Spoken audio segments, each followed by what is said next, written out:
you get my text? I don't keep my phone up here. Alicia text.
Thank you. Somebody's turn your audio off. I did, it came back on. Help you, hold on. Now try. There we go. I got you. You're muted now. All righty. I hereby call the city council meeting for July 14th, 2022 to order. Linda, I'm sorry, Alicia, would you lead us in the Pledge of Allegiance tonight? Please stand. Ready? Begin. I pledge allegiance to the flag of the United States of America and to the republic for which it stands, one nation under God, indivisible, with liberty and justice for all. Thank you. Roll call, Linda? Okay, Councilmember Lewis. Here.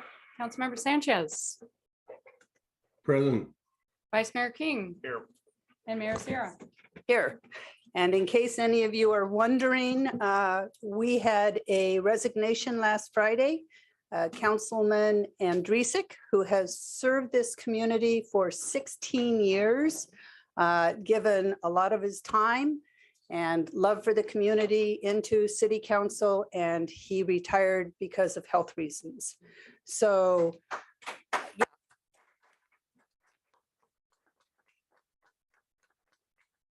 we are really, really sorry to see him leave the council.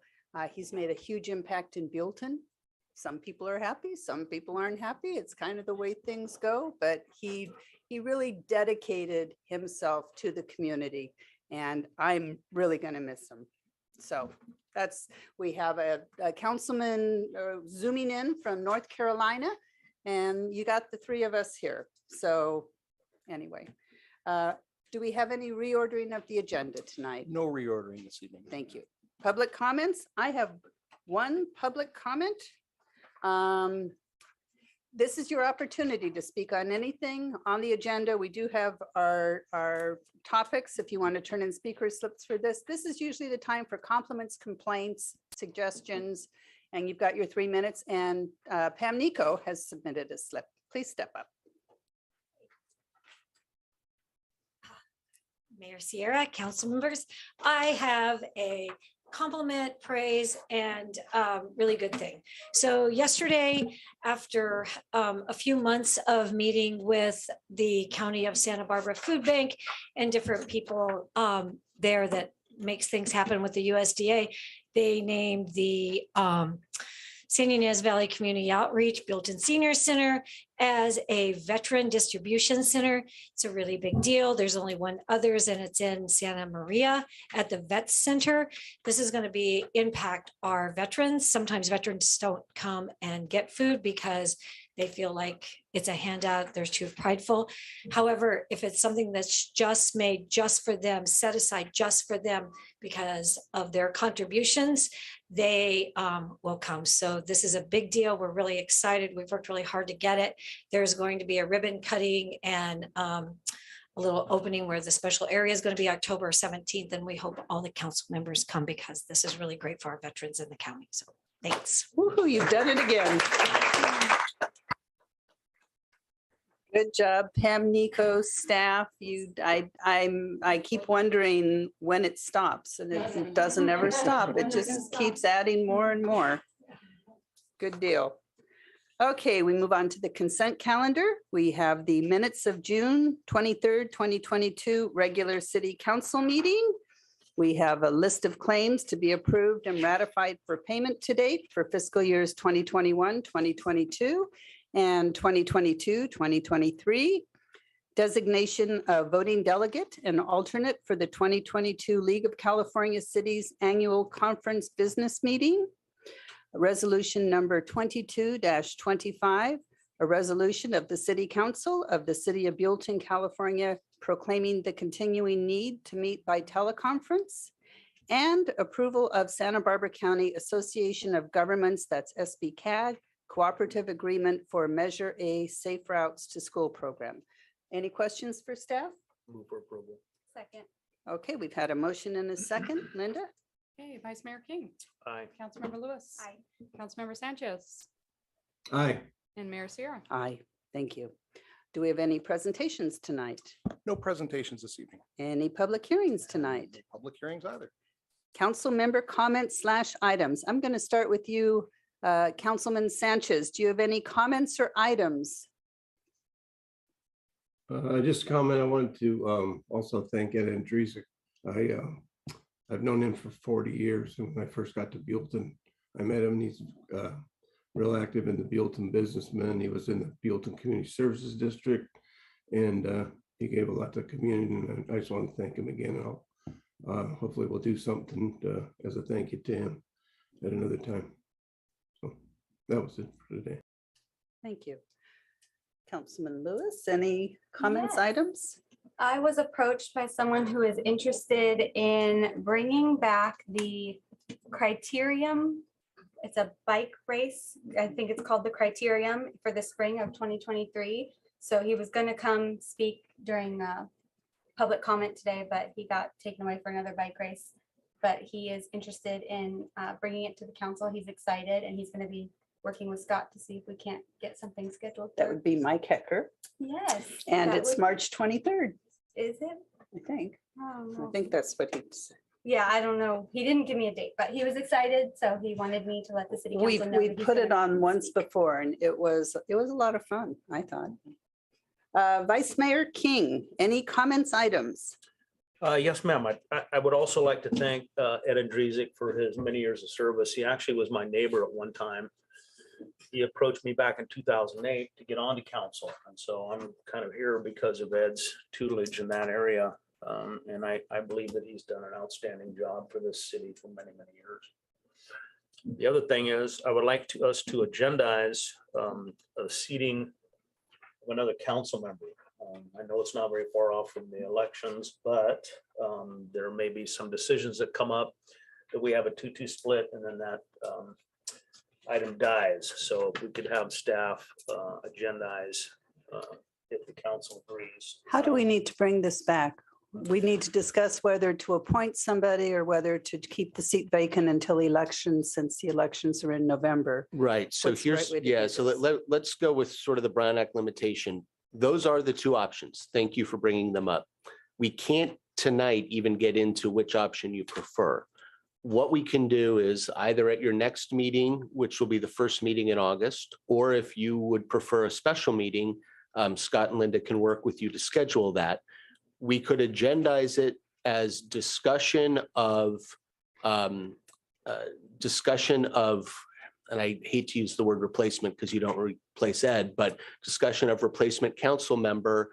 And the action item would be, either direct staff to, or either opt to place the matter or leave the matter open until the election, or appoint a council member, or begin a process for appointing a council member. By agendizing it that way, if you wanted to take action that night, you could. If you wanted to have more of a process that brought it back, say you do a special meeting, brought it back at your first meeting in August, you could do that. We're going to leave it very open-ended for you so that you can take whatever action you want. Tonight, all that's really before you is, do the four of you wish to have this discussion at your next meeting in August, or do you wish to have it faster? And I leave that to the judgment of the four of you. August is fine with me, If you want to do a special meeting, whatever you, I struggle calendar wise at this time of the year to do special meetings just because of work plus this and kids. So I'd be happy to attend if I can, but special meetings are really difficult during this kind of 2-month period. August, Well, the July, August, because I'm closing and opening Right. fiscal years and yeah. stuff. So a regular council meeting. Because it's you- already there and I got Okay. kids. I'll ready. agree with that. John, Thank you. August a good time for you? Or do you need a special meeting? No, August is fine. Thank you. All righty, that's a good thing to discuss. Okay, and I wanted to thank Councilman Sanchez for arranging with Sam Sell to, what kind of car were we driving at the 4th of July parade? It was a 66 Chevy Seville SS. SS, cherry red, polished. I could see every wrinkle on my face in that car. It was absolutely beautiful and very much appreciated. So thank you. And the 4th of July parade was really nice. Going back to Ed, he walked around. I think I signed the papers on the last day to submit. And he walked me around to all of his friends to get them to sign so that I could run too. So, Ed's gotten a lot of people involved in the community and he will be missed. All righty. Written communications, None this evening. committee reports. Any committee report? Councilman Sanchez? No committee reports. Thank you. Okay. None for you? Okay, I had SB CAG yesterday and it was not very exciting. We chose a company to do the electronic swiping on our commuter buses. So that was the hot item yesterday. And then the green team met today and discussed the water issues and what we could do. I'm supposed to, as a public announcement, ask anybody listening to this that lives on the Via Corona area to please pick up after your dogs. So that was the green team's message to the community. You're welcome. You're welcome.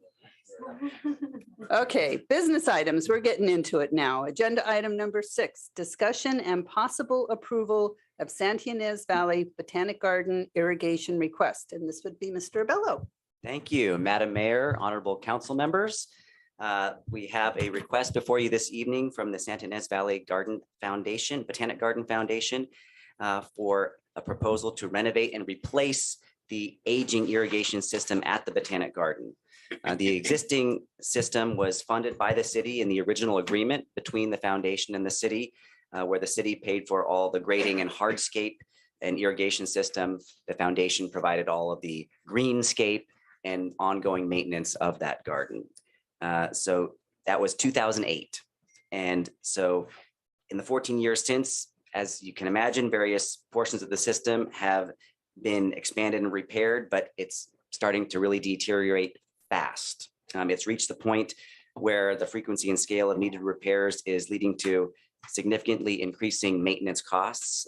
Much of the regular maintenance budget has been eaten away by these repairs. You have leaks fixed one day, and then the next day there's more that come up. The hand watering that has led to, that's been a result of a lot of the areas that they cannot replace, or they're not sure where the irrigation system is broken. They've had to shut off portions so they don't waste water. And so hours of hand watering have been necessary to keep a lot of the plants alive. Even though they're native, it doesn't take a lot of water, but they're spread out. It's quite a large area.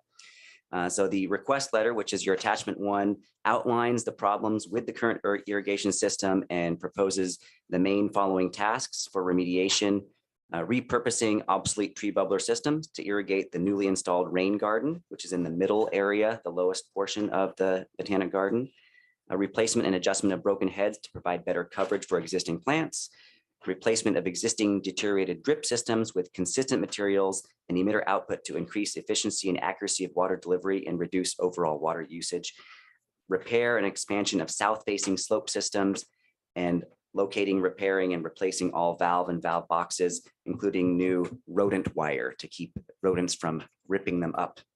About the slope, that south-facing slope that is right below the neighborhood drive there, that originally was not part of the Botanic Garden area. If you recall, that was all city responsibility. The Botanic Garden requested that they be allowed to rehabilitate that slope, because even when the park first opened, the irrigation system there was not properly working. The landscape contractor at the time, Venco, never repaired it properly. And so most of the plants on that hillside were dead at the time that the foundation and the city agreed in their second agreement for them to take over that portion, since it did abut the rest of the Botanic Garden. So that area was not even installed correctly at the time. So that area is a special problem area that they've replanted and really tried to keep vegetated, as that also controls erosion from that hillside above, below the neighborhood. The second attachment lists estimated costs. In the time from last week when the department or the staff report was due until now, the foundation has done more private fundraising, and actually the request amount has been reduced again. So the amount for request is $33,000. This project was not in the adopted budget, so if the council does approve this request, a corresponding budget amendment would be needed for this item. The life expectancy of a new system that would be covered by this request with proper maintenance is approximately 15 years. One last piece to bring in, we have on the Botanic Garden Foundation, there were several folks here tonight, Eva Powers, you know, and Heather, who did the extensive work finding out what exactly was wrong with the existing system. And so if there are questions on the staff report, I can answer those now. Otherwise, I'd like to introduce them so they can provide a little bit more firsthand. And then we can ask knowledge. questions of And you you can or ask- them. Yep. All righty, that sounds good. All right. Well, I'll hand it over to Eva. Eva Powers, please step up. Honorable Mayor, City Council members, Sanchez. Thank you for allowing us to be here today, and we really appreciate it.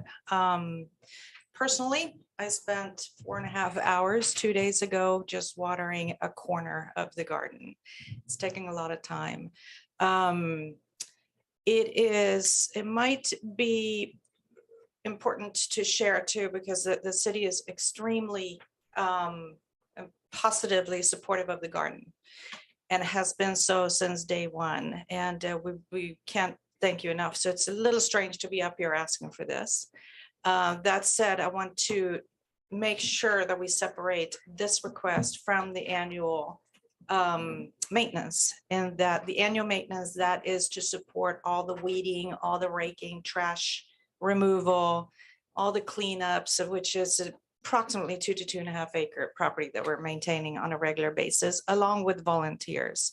But we do have hired help to do that. And like Mr. Bello just mentioned, a lot of those funds are now going to repairing lines, and some of it inherited from that slope, quite a bit of it, honestly.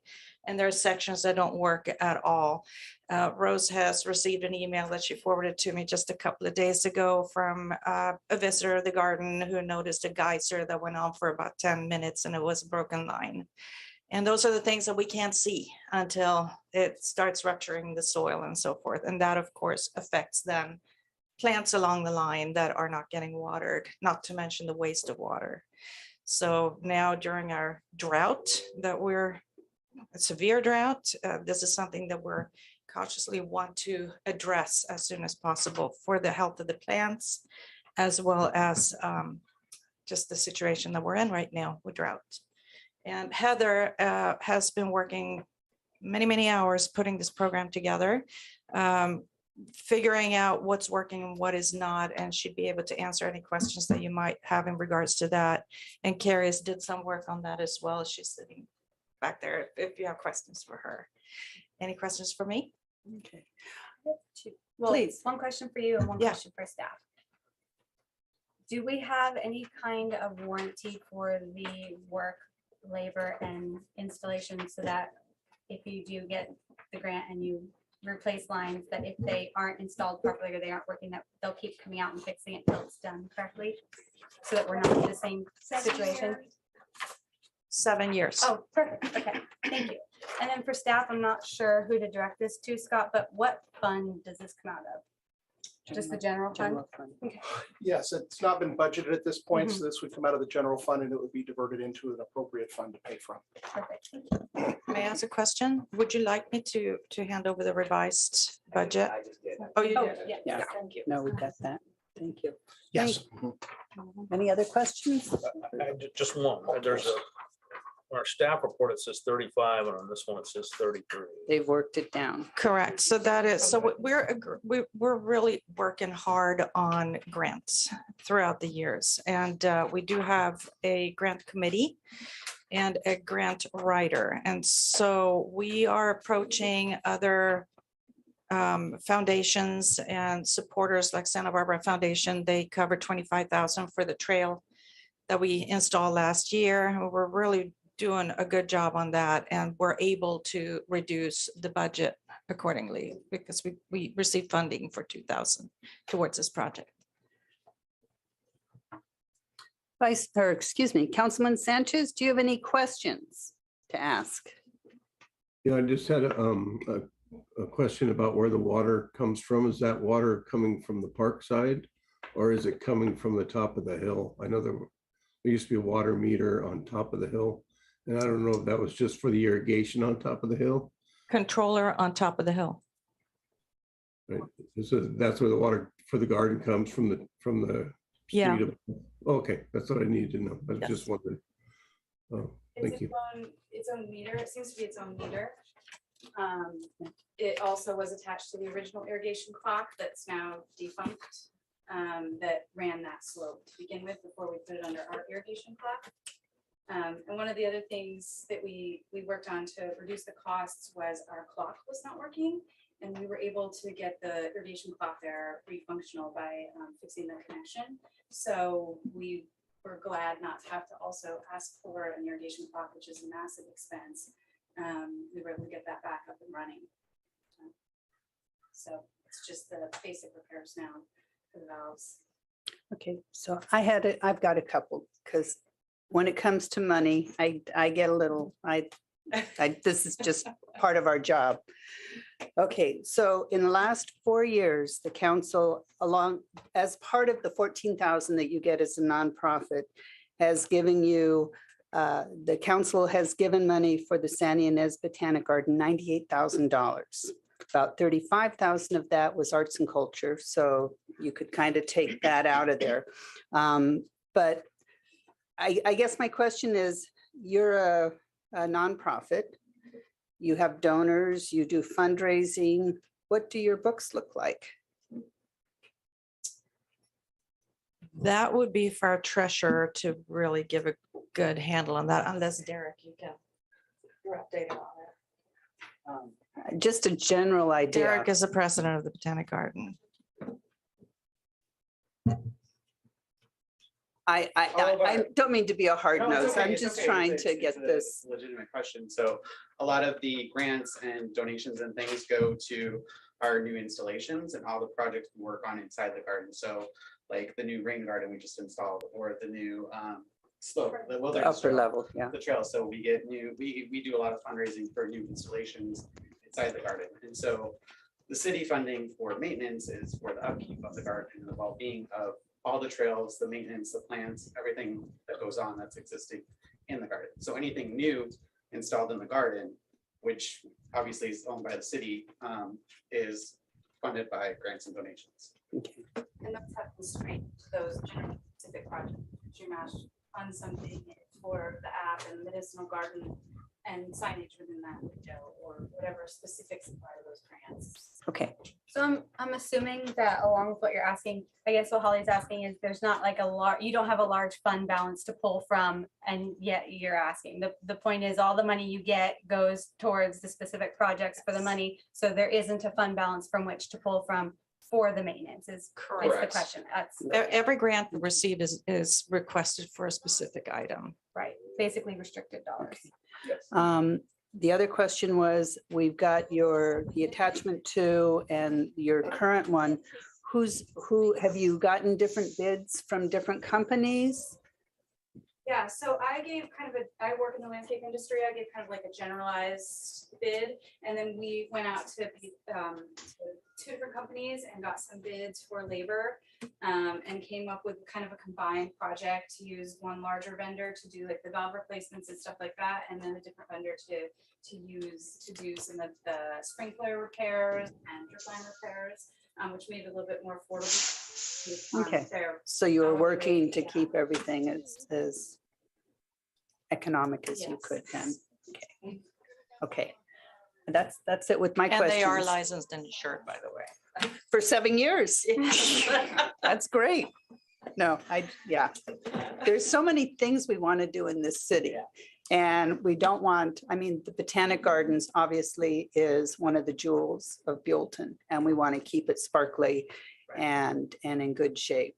But there's so many other things that we could do that just, it's like when your dryer breaks down or your washer breaks down, you got to go out and get a new one. It's not fun. Irrigation is not fun.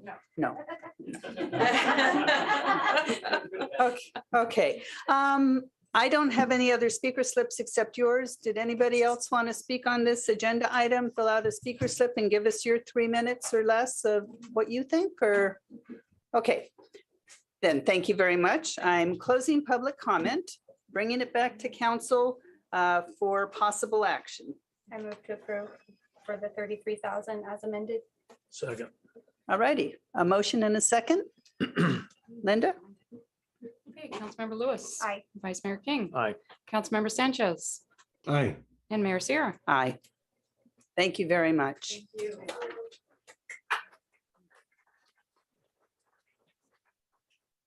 Agenda item number 7, consideration of bike skills course memorandum of understanding and MOU with Sage Trail Alliance. Mr. Abello, you're back again. Back again, Madam Mayor, honorable council members. I have the pleasure of bringing a proposal for a memorandum of understanding with Sage Trail Alliance. Sage was formed in 1988. It's a chapter of the International Mountain Bicycling Association, or IMBA, as it's known, in Santa Barbara and Ventura counties. They have extensive experience designing, constructing, and maintaining trails, bike parks, bike skills parks, and conservation areas. After the first phase of the bike skills park at Riverview Park was completed through cooperation with Santa Ynez Valley Youth Recreation, staff reached out to Sage to discuss the possibility of assistance in our next phase, which the council had designated funding from the Proposition 68 per capita grant funds that were awarded. So subsequent discussion and site visits by the executive director of Sage, Dylan Osliger, and Dave Bennett, who is here with us today, a member of Sage, led to this proposed MOU, which you have as your attachment 1. The basic terms, Sage agrees to coordinate the design, construction, and maintenance of the bike skills course at Riverview Park. It includes the purchase and installation of new ramps, earthwork, application of soil stabilizers, and amendments to the existing dirt infrastructure. So it's not just the new phase, but the existing phases of berms and ramps as well. And to maintain that along with regular work days to keep a quality and safe condition of the bike skills course for the public. In turn, the city agrees to provide the use of the up to $65,000 of the Prop 68 grant funds for the construction. The initial term is for 3 years, commencing August 1st, ending June 31st of 2025. It's subject to annual renewal by mutual agreement, and it has been approved as to form by our city attorney. So staff recommends the city council consider approval of this MOU with Sage for design, construction, and maintenance of a complete bike skills park. This would be, again, up to $65,000 as a fiscal impact from the Prop 68 per capita grant funds. The city council has discussed previously the types of ramps and the general course layout, but I know Mr. Bennett would be able to answer more questions. He and Paul went out there, inch by inch to get the lay of the land and really plot out something that will be a huge boon for our bicyclists and of all ages here in Buellton. So with that, I'd like to introduce Mr. Bennett, and he can tell a little bit more about his experience and Sage expertise as a whole. Wonderful. Welcome. Thank you. My name's Dave Bennett. I've been working for Sage Trail Alliance for a little over 3 years now. I'm a lifelong cyclist. I grew up riding BMX as a kid in the Santa Barbara area. Got into mountain biking about 6 years ago and started doing trail building about 3 years ago. But I built a dirt skate park in my backyard 10 years ago, and I was building dirt jumps as a kid. So I've been doing this type of work my entire life.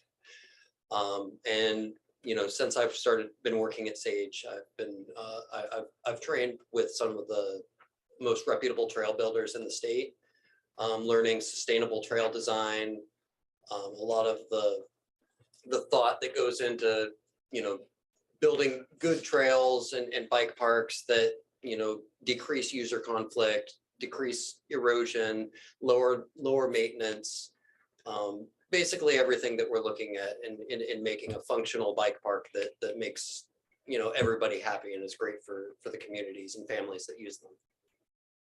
Terrific. Any questions? No. Any questions? Councilman Sanchez, any questions? Yeah, that just was wondering, this is going to be kind of like the Botanic Gardens that are going to be rented themselves. Is that the theme? Yes, that is correct. This is a public-private partnership. The nonprofit Sage provides the expertise. They'll organize work days. Of course, we'll have a lot of the volunteers who helped with the first phase are eager to continue to help as well, but they will be doing the overall planning and execution. Thank you. I'm sure you'll see Councilman Sanchez back there again then, huh? I'll bring my shovel. Thank you. I had two questions. First of all, this isn't going to interfere with the parking lot design? No, this will not interfere with the parking lot design. We will be coordinating the head of the new trail system, the new bike track system, with the construction with the design of the parking lot. So there shouldn't be any conflict there. Okay, good. And the other question is ages. I see a lot of really young children with their helmets on, thank heavens, having a really good time. Yes. When this track expands, the skills course expands, are you going to have like areas for novice riders and more experienced riders, or is it? Yes, so usually you start out by building the lines for the youngest riders, and as you build on more and more advanced. So a beginner line, an intermediate line, an advanced line, maybe an expert line further down the road. So, and as the park expands, you'll see more users of different age groups, but it really, the idea is to give people a progressive way to slowly and safely develop. So the their younger skills. ones will be on one line, and as they get better, they move up to another line. Yes, and- exactly. That's a great idea. Thank you.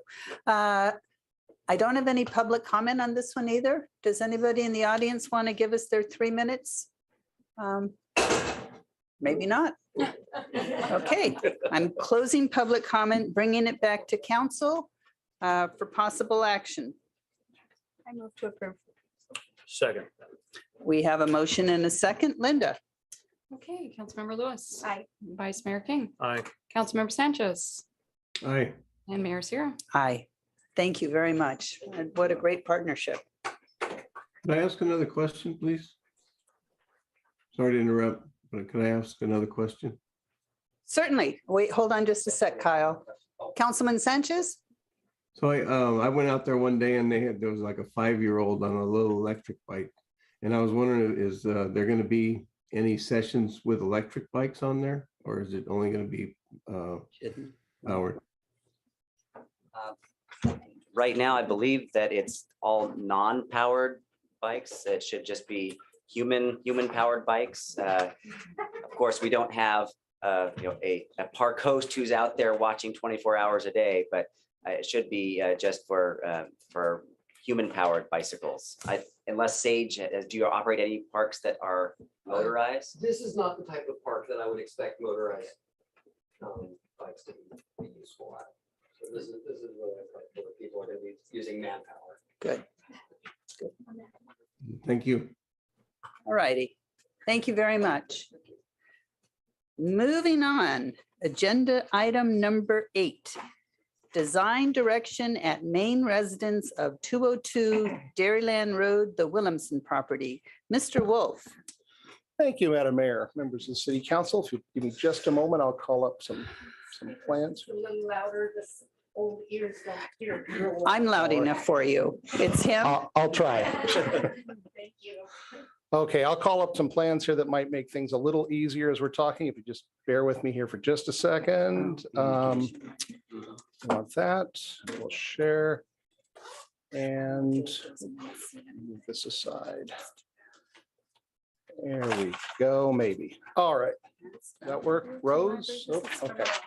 I'm going to assume that's broadcasting properly. So again, Madam Mayor, members of the City Council, as you'll recall, back in August of last year, the City Council authorized funds for the purpose of hiring an architect to prepare some design alternatives for the Williamson property.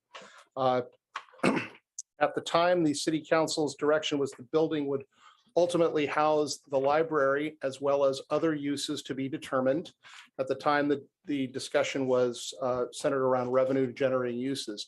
However, there was, let's just say, a lack of consensus amongst the council members as to how that should proceed. Given that lack of consensus, when the architect came on board, the architect, Mr. Brett Marchie, who's here this evening, was asked to to propose 2 designs, one of which I'll refer to as Scheme A, or the wedding suite concept. The other one I'll refer to as Scheme B, or the community center concept. I'll go through those here real quick, but in essence, the point this evening is staff is looking for direction from the City Council as to which direction to go, whether it be Scheme A, Scheme B, or another scheme. What we're looking for, though, is consensus amongst the council so that we can have the architect get moving and preparing plans, and we're not having him do this over and over again. So I'll go through the schemes that have been proposed at this point right now. I'll be happy to answer any questions. Again, the architect, Mr. Marchie, is here this evening, and we'll answer any questions you have for you. But what we're looking for from the council this evening is just some clear direction to move forward with. So turning to the plans, the plan on the board right now is Scheme A, or what I refer to as the wedding suite scheme. I've color coded the floor plans to kind of help visualize what's going on here. This is the floor plan of the existing Williamson property, or this is the footprint of the existing Williamson property. The floor plans do not reflect what's there right now. Scheme A has, well, first of all, I've color coded this. The purple rooms are color coded to mean community meeting rooms. Those are rooms that could be available for library use during library hours, or could be programmed for something entirely different. They could be reserved by private parties. They could be used for Buellton rec programs.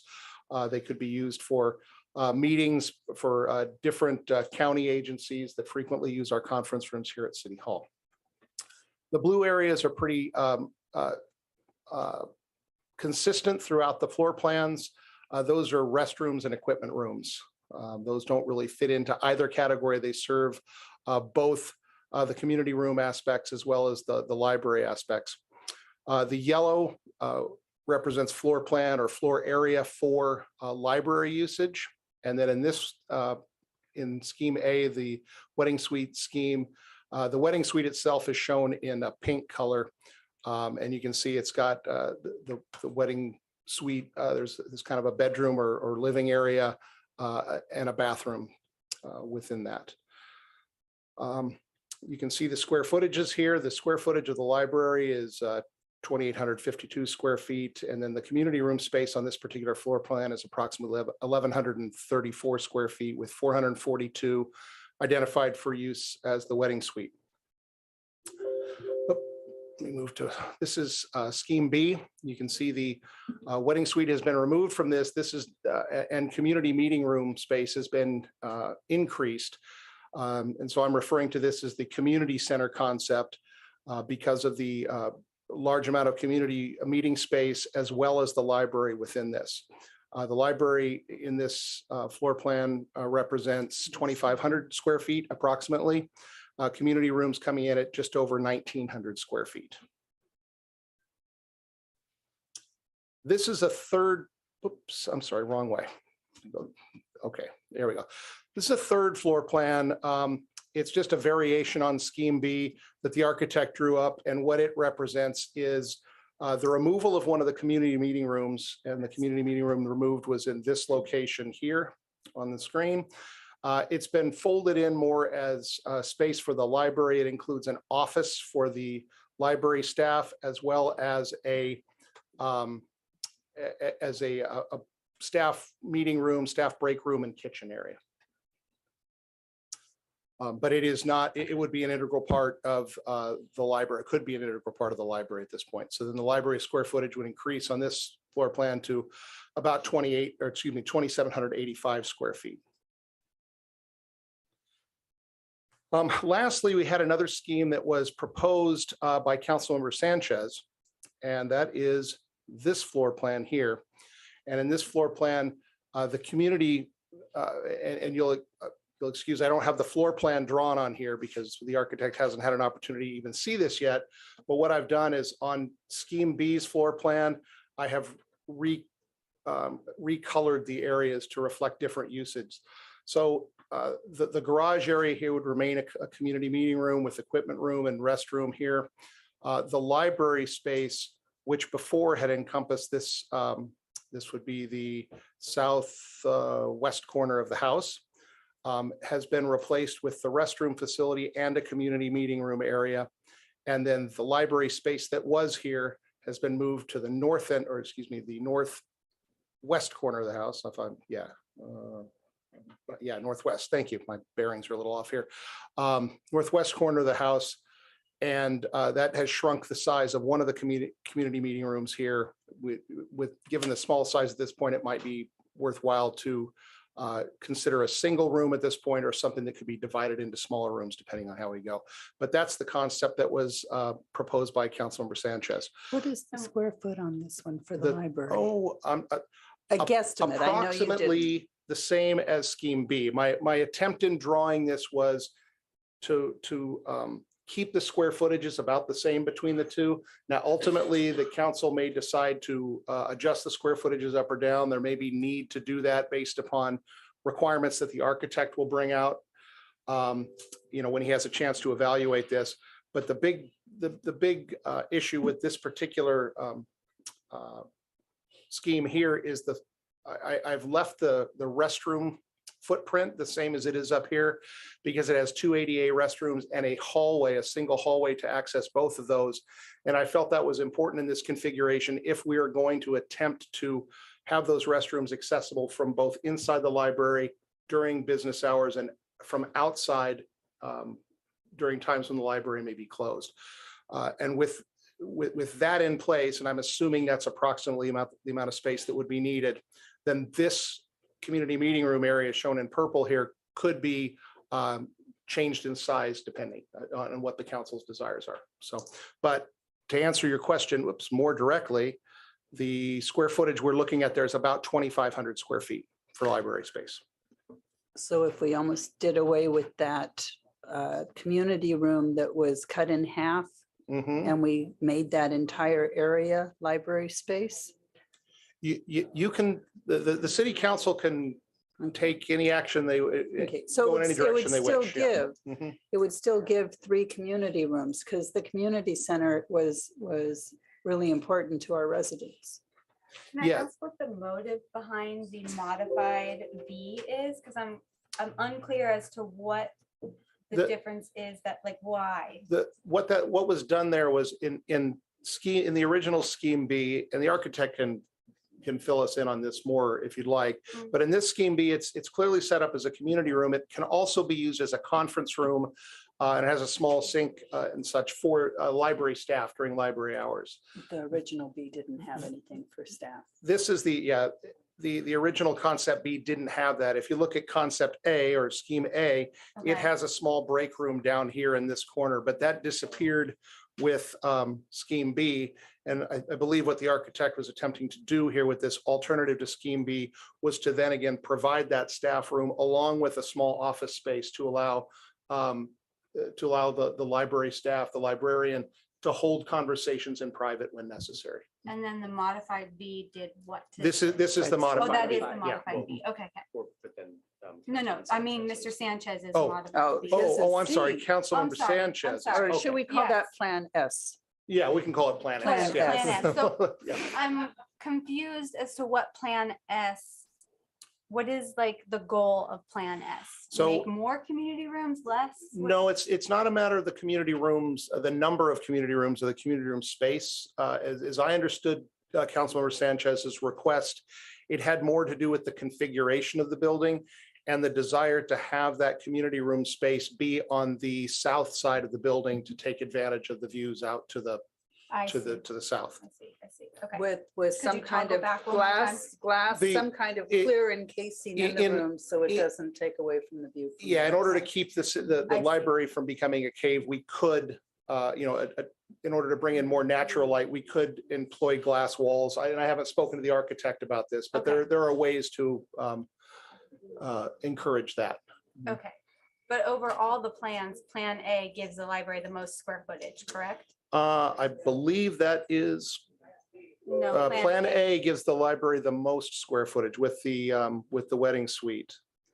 But the According, detriment to this plan, if I'm understanding everything I've heard, is that it is lacking an office at this point with Well, this configuration. Plan A has, it lacks an office, but it has a small break room for the staff down here. Okay, so it has Mm-hmm. more square footage in a break room, but we're losing the library offices. Oh. Kind of. Right, well, the only plan with a separate library office on it would be the alternative to Plan B that the architect drew up. Okay. The original scheme B has a conference room that could function in that capacity if needed. Can I make my plea for Plan S? Plan S, certainly. Well, first of all, we're going to do questions. And then I'll go to public comment, and then I would like to hear from you about Plan S. I would very much like to hear about it. So I'd any like to more? make a plea before the public comment, because the public comment wouldn't know what I meant when I was talking about Plan S. I will give you just a couple minutes then. Please, put out Plan S, since most of us have not heard of it until yesterday. So please, briefly though, because I have a lot of speaker slips. Thank you, Councilman Sanchez. Go ahead. I hope you don't have a 2-minute clock. I'm not setting the clock for the council member. The reason I came, I didn't come up with this. Originally, I wanted the whole front of the house to be public and used for the community.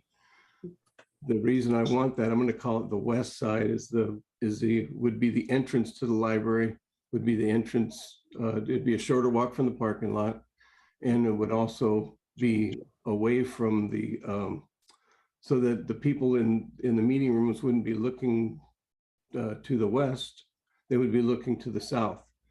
And it's not to take away anything of the library, it's to add to the library. These would be classrooms, meeting rooms, you could have yoga classes, art classes, whatever we wanted to do, that we've always wanted to do here, but it would just be a more beautiful place to do it than to have a view of the houses and all that. And it would also be help with the privacy of the neighborhood.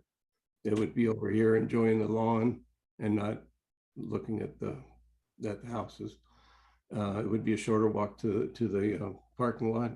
And I would, my suggestion was also to actually have a partition or something to make it even bigger, so that the room where it says reading area would be usable, other than between 5 and 7 or 5 and 8 or whatever. It would be available for later other activities, and not so you'd have your and that's not to take away from the library at all.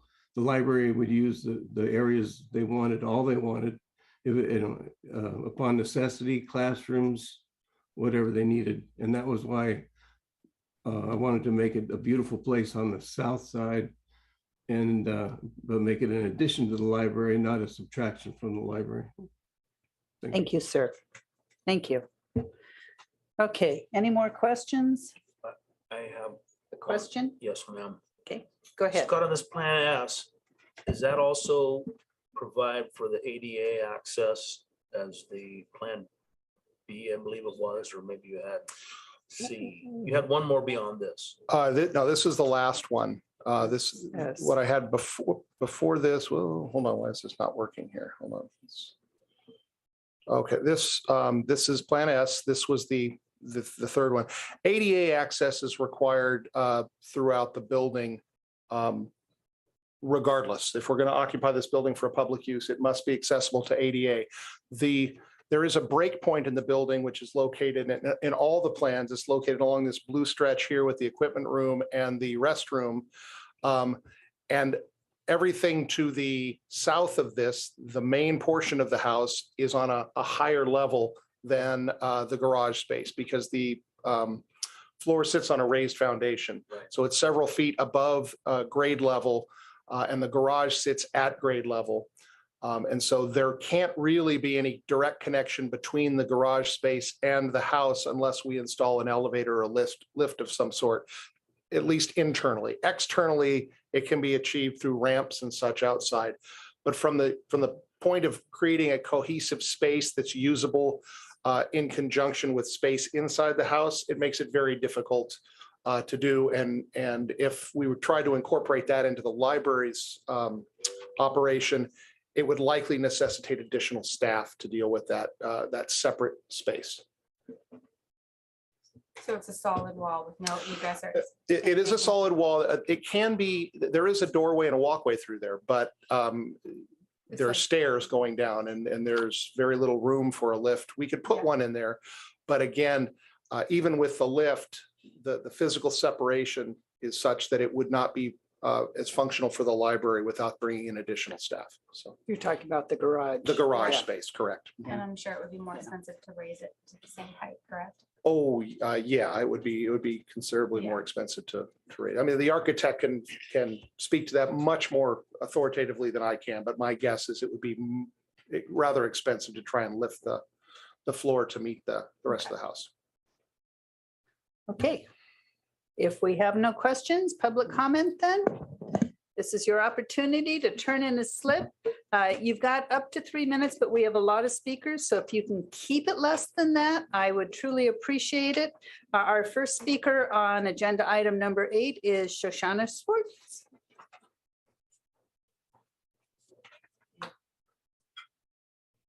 Good evening, Madam Mayor and council members. Is this working? Buellton is my hometown. I went to school in this building, which tells you how old I must be. I have seen the evolution of the library from a tiny little building where the police department is now. The sheriff's And station. you better know your fellow library users real well, because it was tiny. Where we are now is functional, but I really think we've outgrown it. And it's time to move it to larger and better quarters. This is old Marine base stuff here. In pre-COVID days, I would sit in the library and watch what happens over there. And I'd see a steady stream of kids and parents coming in, checking out books, returning books, checking out tapes, movies, what have you. I'd also see people working on the computers. They may or may not have had access to a computer at home, so they're using the library's facilities. And just a note, I am on the board of the Friends of the Library. So I serve my time. I just want to request that the council give the library the maximum space so it can grow and be enjoyed by everybody, Buellton residents or not. Do you have a preference over the plans? The largest space for the library. I saw one that was almost 3,000 square feet. And of course, that would be my preference. We have librarians in the audience here, and they can testify to how popular the library is. Thank you. Okay, our next speaker is Mike Adrianson. Nice to see you again. Step up. Mayor and council, thank you for this time. I'm not a resident within the city limits, although in the past I have been. I've been in the Buellton area since 1976, so I'm not as old as resident as some of these folks. But bottom line, at one time, I've been involved in the local planning for many, many years. At one time, I was president of what was called at the time the Buellton Residents Association. La Lada Drive coming out to 246. We did that.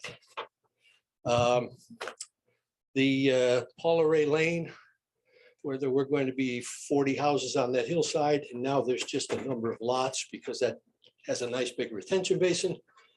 We did that. We did that by going to meetings, talking to people, writing letters, showing up at things like planning commission hearings, board of supervisors meetings, talking one-on-one with supervisors. So I'm here today just to say, like Shoshana said, the biggest space you can give us, the better we're gonna like it. I take out my library card and show you, that's my key to the universe. Everything you could possibly want, yes, it's on the internet, but you'll find it a lot quicker in there with the help of a librarian than you will with Mr. Google, because there'll come a time when Mr. Google will decide what we can and cannot see. It's slowly becoming that way. If you listen to the people who talk about Facebook saying, I only see certain items every day. Well, that's because they're deciding what you can and cannot see. So if the computers finally decide what we can and cannot read, it'll be too late for the library. So give it as much space as you possibly can. A was shown in the email that I got, fine. B was chosen as the option of choice based on the fact that it gave a little bit more usage to the library. But if you can go even bigger, that's what I'd suggest, because the future is now. Thank you for your time. Thank you very much. Ari Weaver. That's you. Madam Mayor, honorable council members, I'm so confused by the plans, I didn't know my own name. I noticed I'm all for the biggest space for the library. I'm a big user of the library. I was in just this week to ask for tech support, and they were not able to help me because my question was so. But they said, if you want tech support, we have free tech support on Tuesday evenings at 5:30. I mean, who would have thought that the library gives free tech support? It's just a tremendous community resource. And not just for books, but yes, for books. And I'm noticing that in the Plan S, there aren't a lot of bookshelves. So I just want to make that point, that yes, the largest space for the library, but some bookshelves, please. It's still a place for books. Thank you. Thank you. So the largest space. Judy Peterson, you are up next. Hi there. Many people know me. I've been floating around here for 81 years. So I had plenty to say tonight, but I strictly changed my mind looking at all the different options. Good. I'm very pleased with them. As somebody else has said, probably the biggest one. I just have a quick story. My daughter, who is 60 now, her special time in life when she was a youngster was going to the library once a week to pick out 5 books with Olga Klebo. So my question is, what will you be doing with this building here? At the present time, we are talking with the Senior Center or San Ynez Community Outreach to expand their services into that building. Okay. And having had many parties with Jake and Jeanette and everything in that house, Yeah. has anybody ever thought of a wedding suite in that adorable apartment upstairs instead of in the library? I lived there for 2 weeks while I was remodeling my house, and it's perfect. So We just need to make it accessible to everybody. mhm. Not everybody can climb the stairs, but you're right. That is the cutest little apartment up there. Very comfortable, everything. You can see out and everything. Other than that, I'm happy with everything I've heard. In the email, I was a little upset over somebody saying that libraries are no longer relevant. Well, I can't go along with that statement. Thank you. Thank you for coming. Okay, next on our list, we have Judith Dale.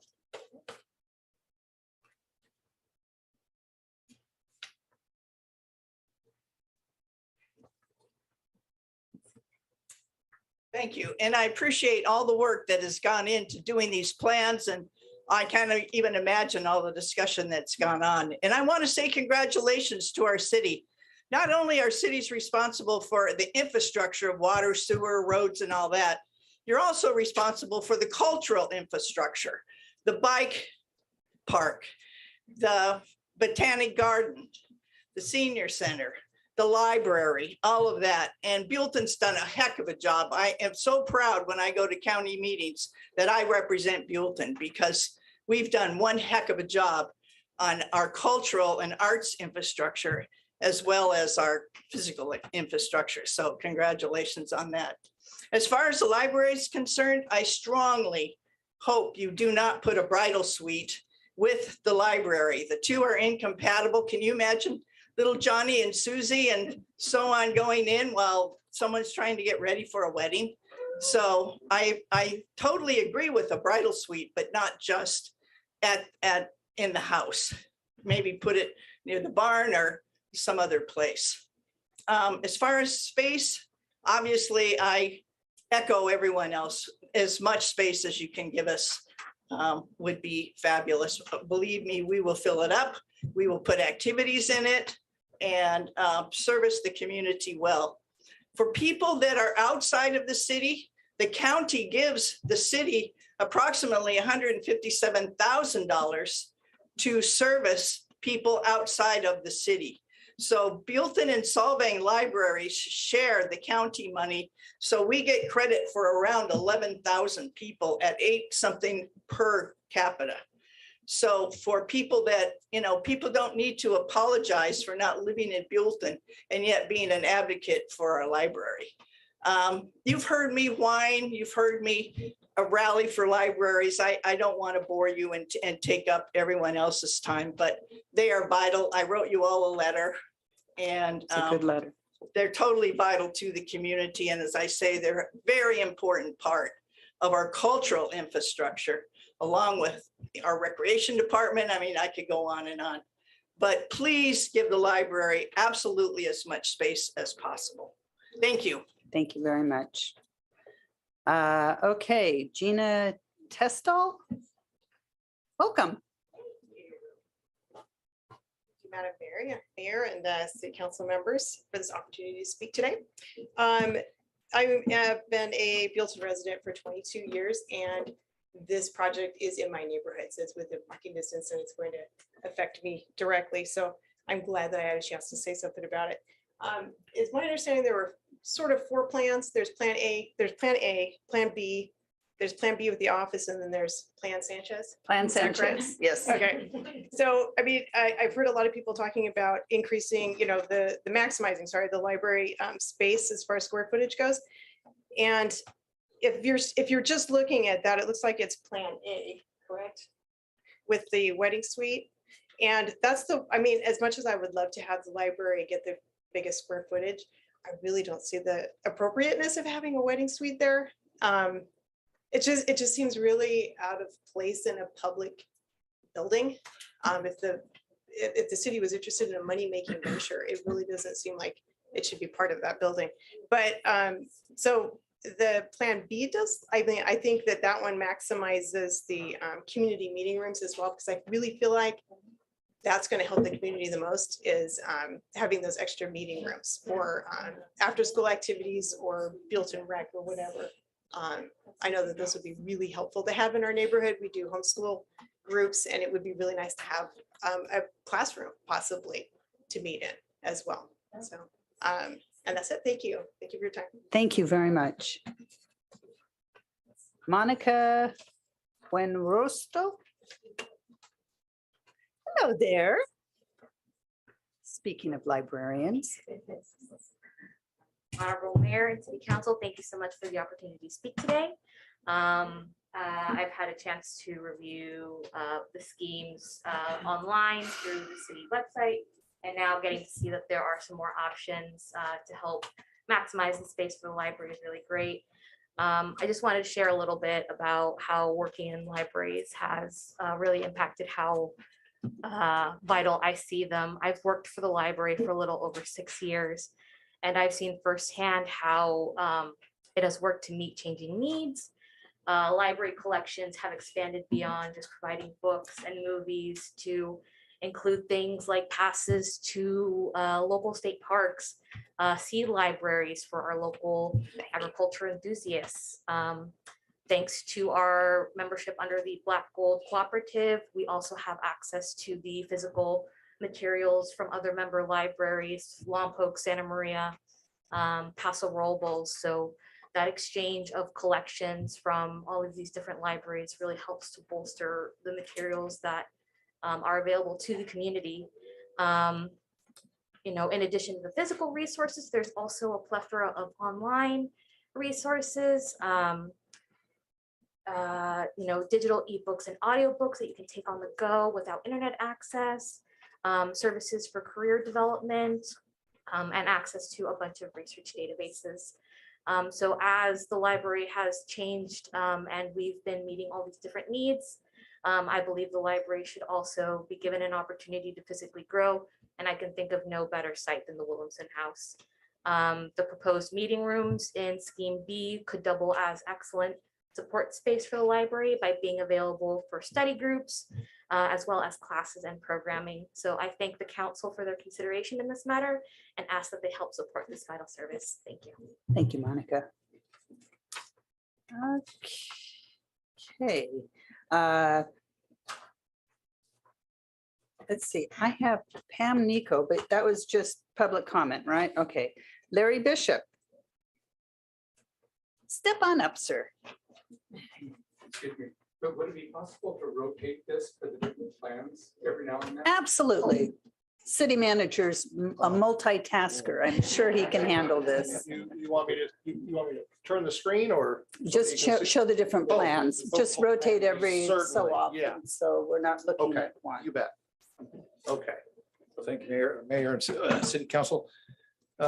Yeah, I had I understood there was two plans when I came, and I was gonna pick one or the other, but now I'm a little confused. But it's good. I think there's, you've opened it up to a lot of different ways of looking at this. My concerns, and this is, I'm actually speaking more for my wife than me, because she's our librariophile in our family, Cal. And but mainly I'm looking at this, that this library or this community center is integrated with the park, such that people can go to the park, walk up to the library, enjoy the library facilities, go down to the playgrounds, and it is part of the park, not separate from the park. And you'd have external patios, maybe external yard art in around the library, such that it is a community center, pleasing to the eye, and it is a I guess we call it multimedia center for all ages, because people, 50 years younger than I do not sit down and cannot sit down, or don't sit down and read a book for a couple of hours. They handle knowledge differently. So you'd have a big, large library, but also the rooms would be multimedia and would have the capabilities of presenting information and knowledge in different ways than a traditional library. I mainly want this to be a for public use. I fear that one of the fears I had was that the Williamson property would become an exclusively a private rental place where the city's making money, but the public is excluded. And I'm very concerned about that. So I do want the public welcome in the whole area, and especially in the community center there. And I do not want it being the public being excluded from that area. And there's some wonderful things you can do with that whole open area. And the last issue is for the access of low income and elderly people being able to travel from this area up to there at no cost, or basically have a shuttle service. I think that's really important, that a lot of folks who can't afford a lot of things that you would have there in their own homes, they have access to those. Thank you. Thank you very much. I have one more speaker step, so if anybody else wants to talk, now's the time to sign your papers. This is for, is it Brian Heap? Please step up, sir. Mayor, members of the council, I only have a couple of questions. Have the librarians from this area had input as to which scheme they would like, and explained why they want, what the plan means, and they can ask their questions? That's the first question. Second question is, what is the existing library square footage, so we can tell the difference between it? And the third question is, where's the nearest bus stop for the low income and those who can't drive? Do you want to take those, or? I can, absolutely. In answer to the first question, I know that Mr. Marchi did come and meet with the librarians here prior to drawing up these plans. He may wish to comment on that, or we also have our head librarian, Hillary Johnson, who's here this evening. If the council has any questions for her, she's available. The existing square footage, or the square footage rather, of the existing library facility would be 2,075 square feet. That number, however, does not include the restroom space here. So the square footage breakdown you're showing on the plans here does include the restroom space, at least the main the restroom space accessible to the library is included within the library space here. So just so you can compare apples to apples with the numbers. And lastly, the question regarding the bus stop is, currently there's not a bus stop in this area because other than possibly the park, Riverview Park, because this was previously a residence. However, at such time as the ultimate use of this facility is set, if in fact a library opens here, the city has the ability to establish a bus stop with San Ynez Valley Transit, and we can place it in a location that is easily accessible to this library. I was also told by the director of the senior center that any seniors who come over there and need a ride to the community center when it's moved, that they will provide transportation. The senior center has a transit van, they call them, we'll have them picked up, just like we do in medical transportation now.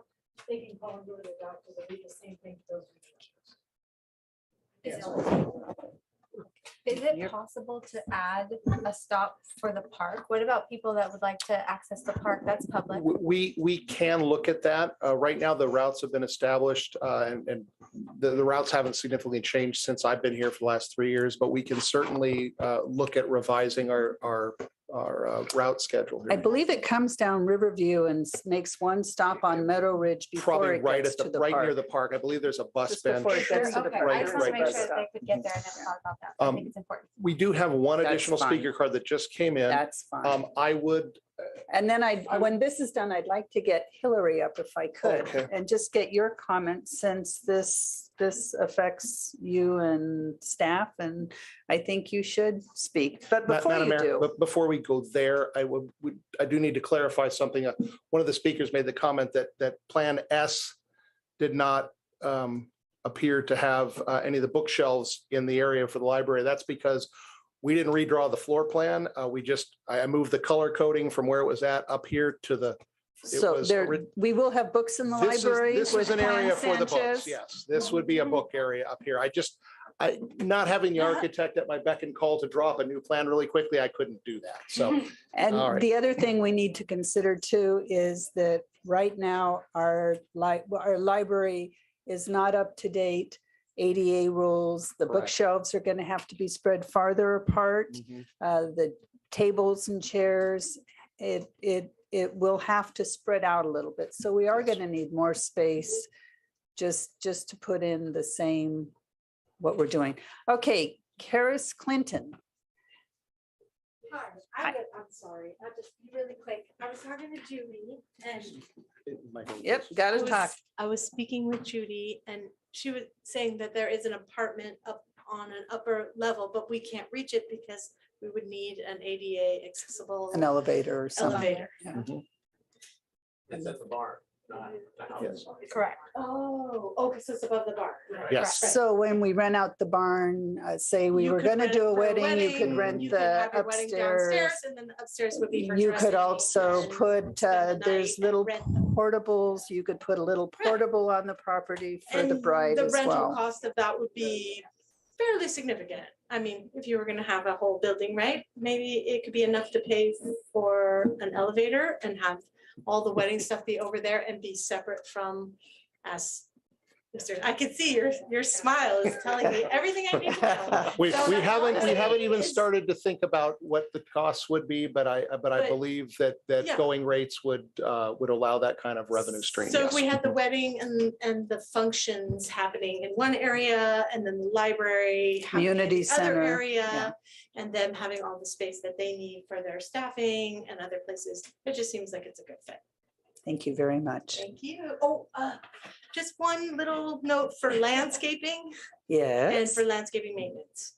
Is that you're gonna want the outside to be nice, you're gonna want it to be accessible and connecting to the park in a certain way. So just always think about that when you're doing We- the architect plans.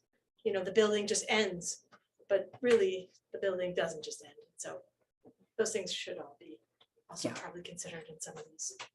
Thank you. Thank you. Hillary, do you have some thoughts you could share with us or?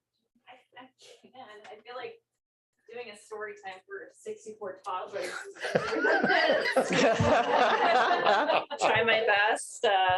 Just council. your thoughts. You've seen the plans, Yes, you've I heard the have seen talk. the plans. Thank you for involving me in this process. I really appreciate it. I want to thank the community as well for coming out and speaking. It's really important, I think, as a civil servant to just reflect what the community would like. And I feel like so many people have moved here recently from Santa Barbara. It's become kind of a suburb of the city of Santa Barbara. So a lot of families are coming out here. We have anywhere from 60 to 100 patrons coming in. Patrons is people, such as yourself, coming in daily. And it's, you know, a lot at times. I mean, Scott was here, what was it, yesterday, 2 days ago? And it was very lively and vibrant. I feel like the library is definitely like the pulse of a community. So during COVID and pre-COVID, you know, after COVID, we kind of had to pivot into a different direction because people were not able to access the physical library. So we had to go into e-resources, including like how to get ebooks, audiobooks, download them to your phone, your computer.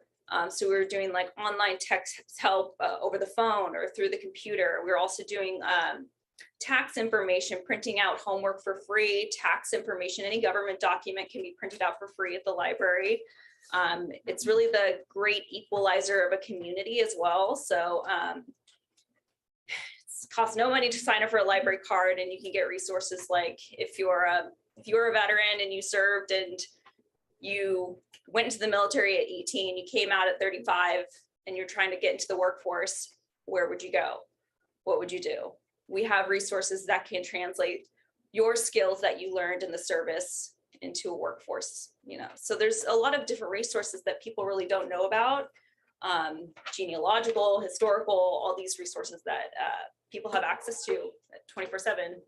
And I'm just really proud of our community for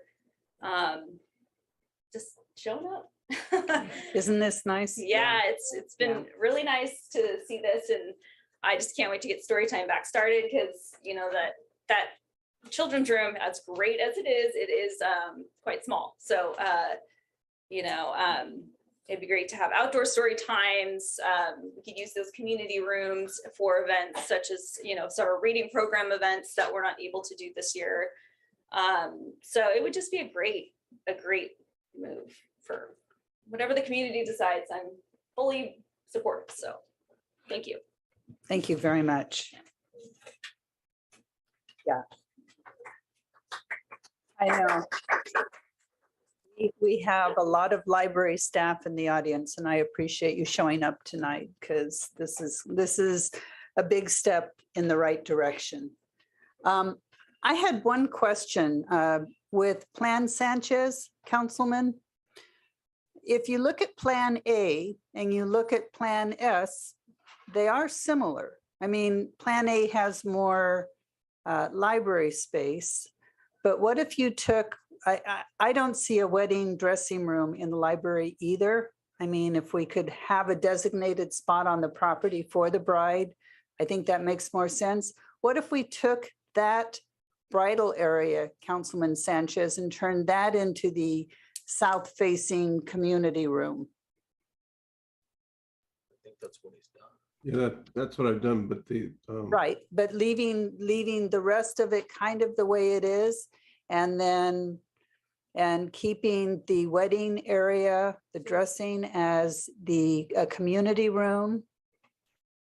Well, on my plan too, the upper right-hand community meeting room that faces towards the neighborhood. I mean, if you just literally the same footprint would be to take that to the front. I just think the front is where the community needs to do, and it's not taken away. I don't want to take away from the library. I just think that the community and arts and rec and you know, the people that have something going later on in the day, there's places to do things that are outside of library hours. And so that's why I'd like to have it. Yeah, it's a beautiful location for outdoor. We can put tables and chairs out for people to read and have a cup of coffee. Yeah, I agree with you 100% there. I was just wondering, the only difference with Plan A, which gives the library the most space, and Plan S is that there's a community room in the back where right now there's bookshelves. And then the area, if we put where the bridal room is. You could even extend that a little bit and put the bathrooms where you wanted the bathrooms. So everything is pretty well set up, except you wouldn't have that community room in the southwest corner. So the other reason that I went with that is that one section would be public. Right now, you have to run around the block to get into one community room. You have to run around the block to get to the front door, where it was. Where on the other hand, these could be classrooms, and you could do your, even the veteran stuff, the classrooms, you could do yoga classes, you could do art classes, but it would be accessible to the public. And I just didn't want to, nothing away from the library. Right. But the library closes, then you have rooms that you can't use. And if it was set up to where the library could use these rooms all they want on library day, and you could have the whole thing, you'd have 3,000 square feet of library if that's what you needed that day. Okay. I'm just trying to figure out how we can compromise so that you get your south-facing community room and the library gets as much space as it can, but that would still give us 3 community rooms. Hey, Scott, can you go to Plan Sanchez? Yes, I can. There's Plan Sanchez. See, because you've come out a little bit and I don't have a problem with that. But if you move the bathrooms, you had the community room and then. See, what he's done is he's taken those 2 other rooms that are on the upper right and basically moved them out to the upper left. You see what he did? Did you pencil out the square footage of this, Scott? It's about the same. isn't it? My intent was to make it the same. Yeah. The same as Plan A. Yes. Yeah, it's about the Or same. Plan B. But see, access those community rooms from outside? That's the idea. Yes. You would want to rent a room, you'd be given a key code. This is my understanding. You rent it from 8 to 10, you get a key code, it's good from 7:45 to 10:15, and the code changes, so you get in and out, but it's.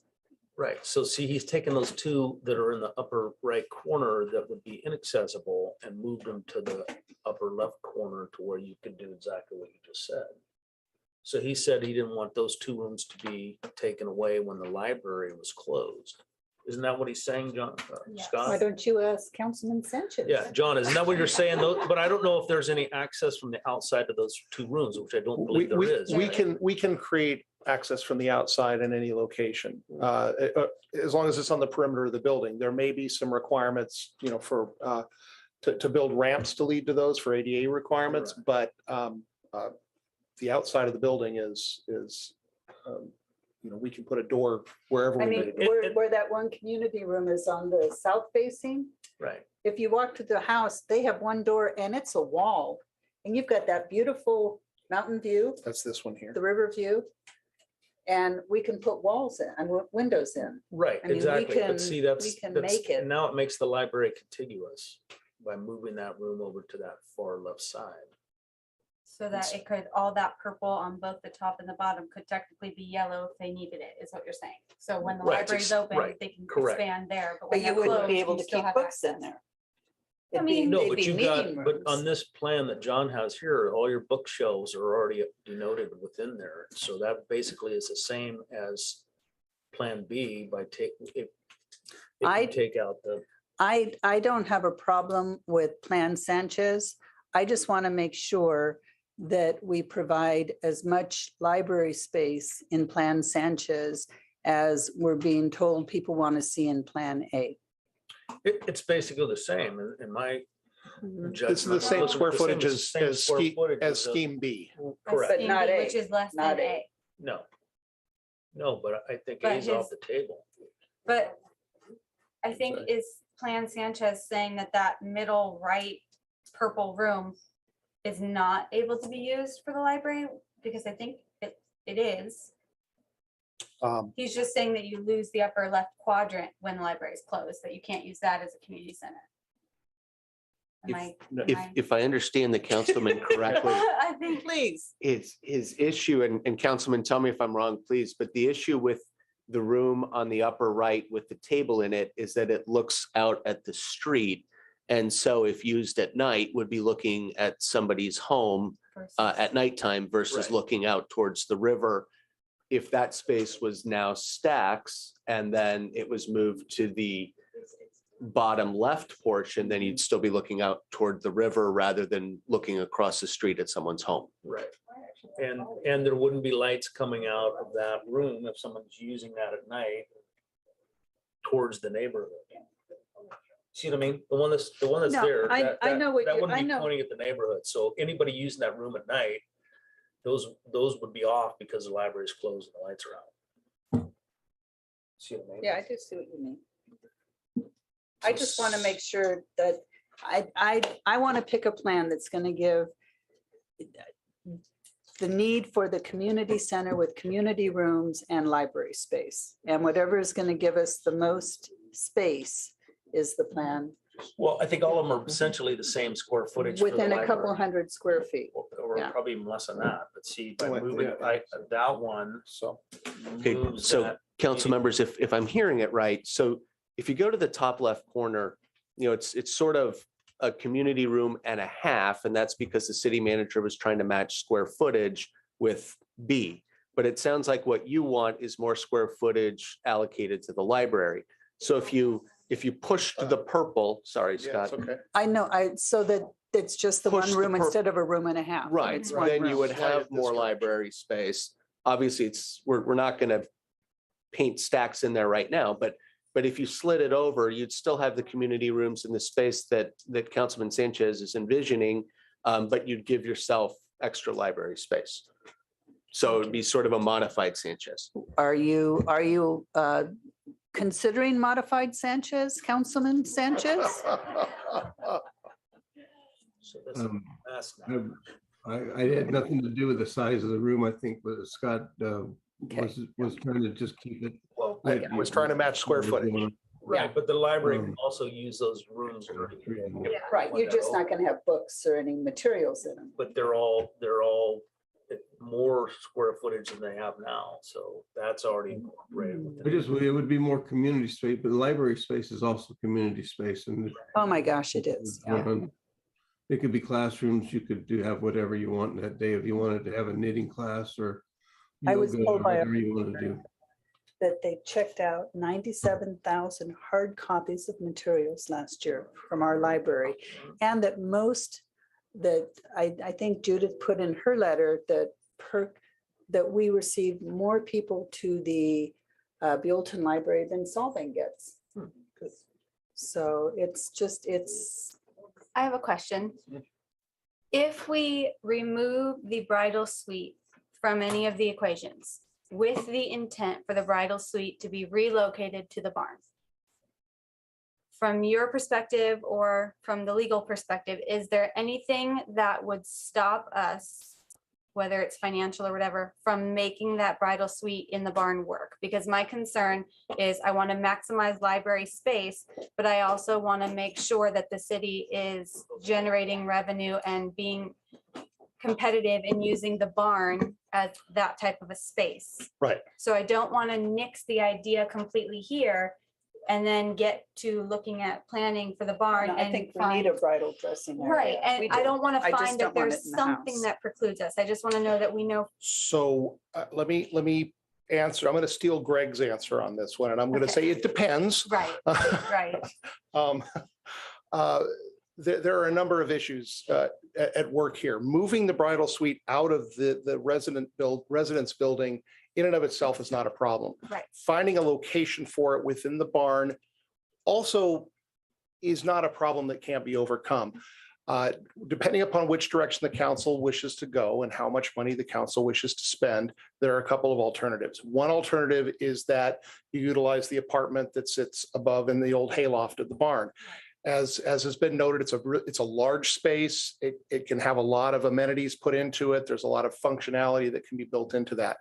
The detriment to that is obviously the cost involved in renovating the space, which is probably not exorbitant, but in terms of making it ADA compliant, will require the installation of an elevator of some sort.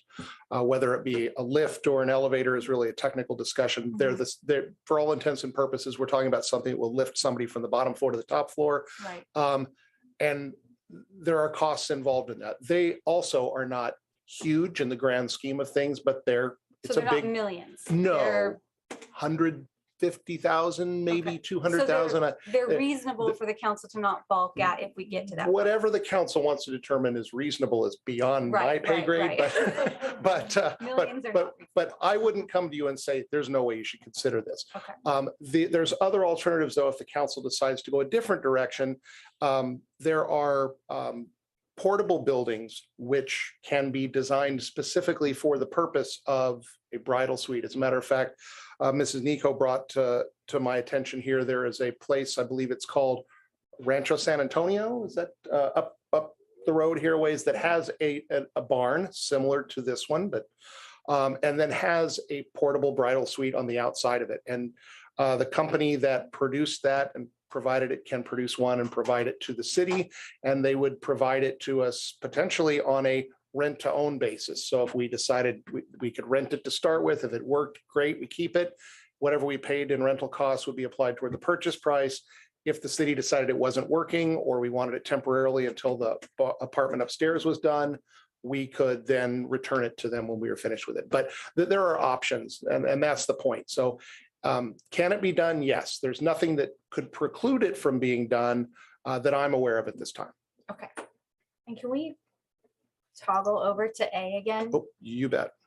So if we look at your suggestion, Holly, turning the bridal suite into the conference room, what do we not get with the modified Sanchez plan?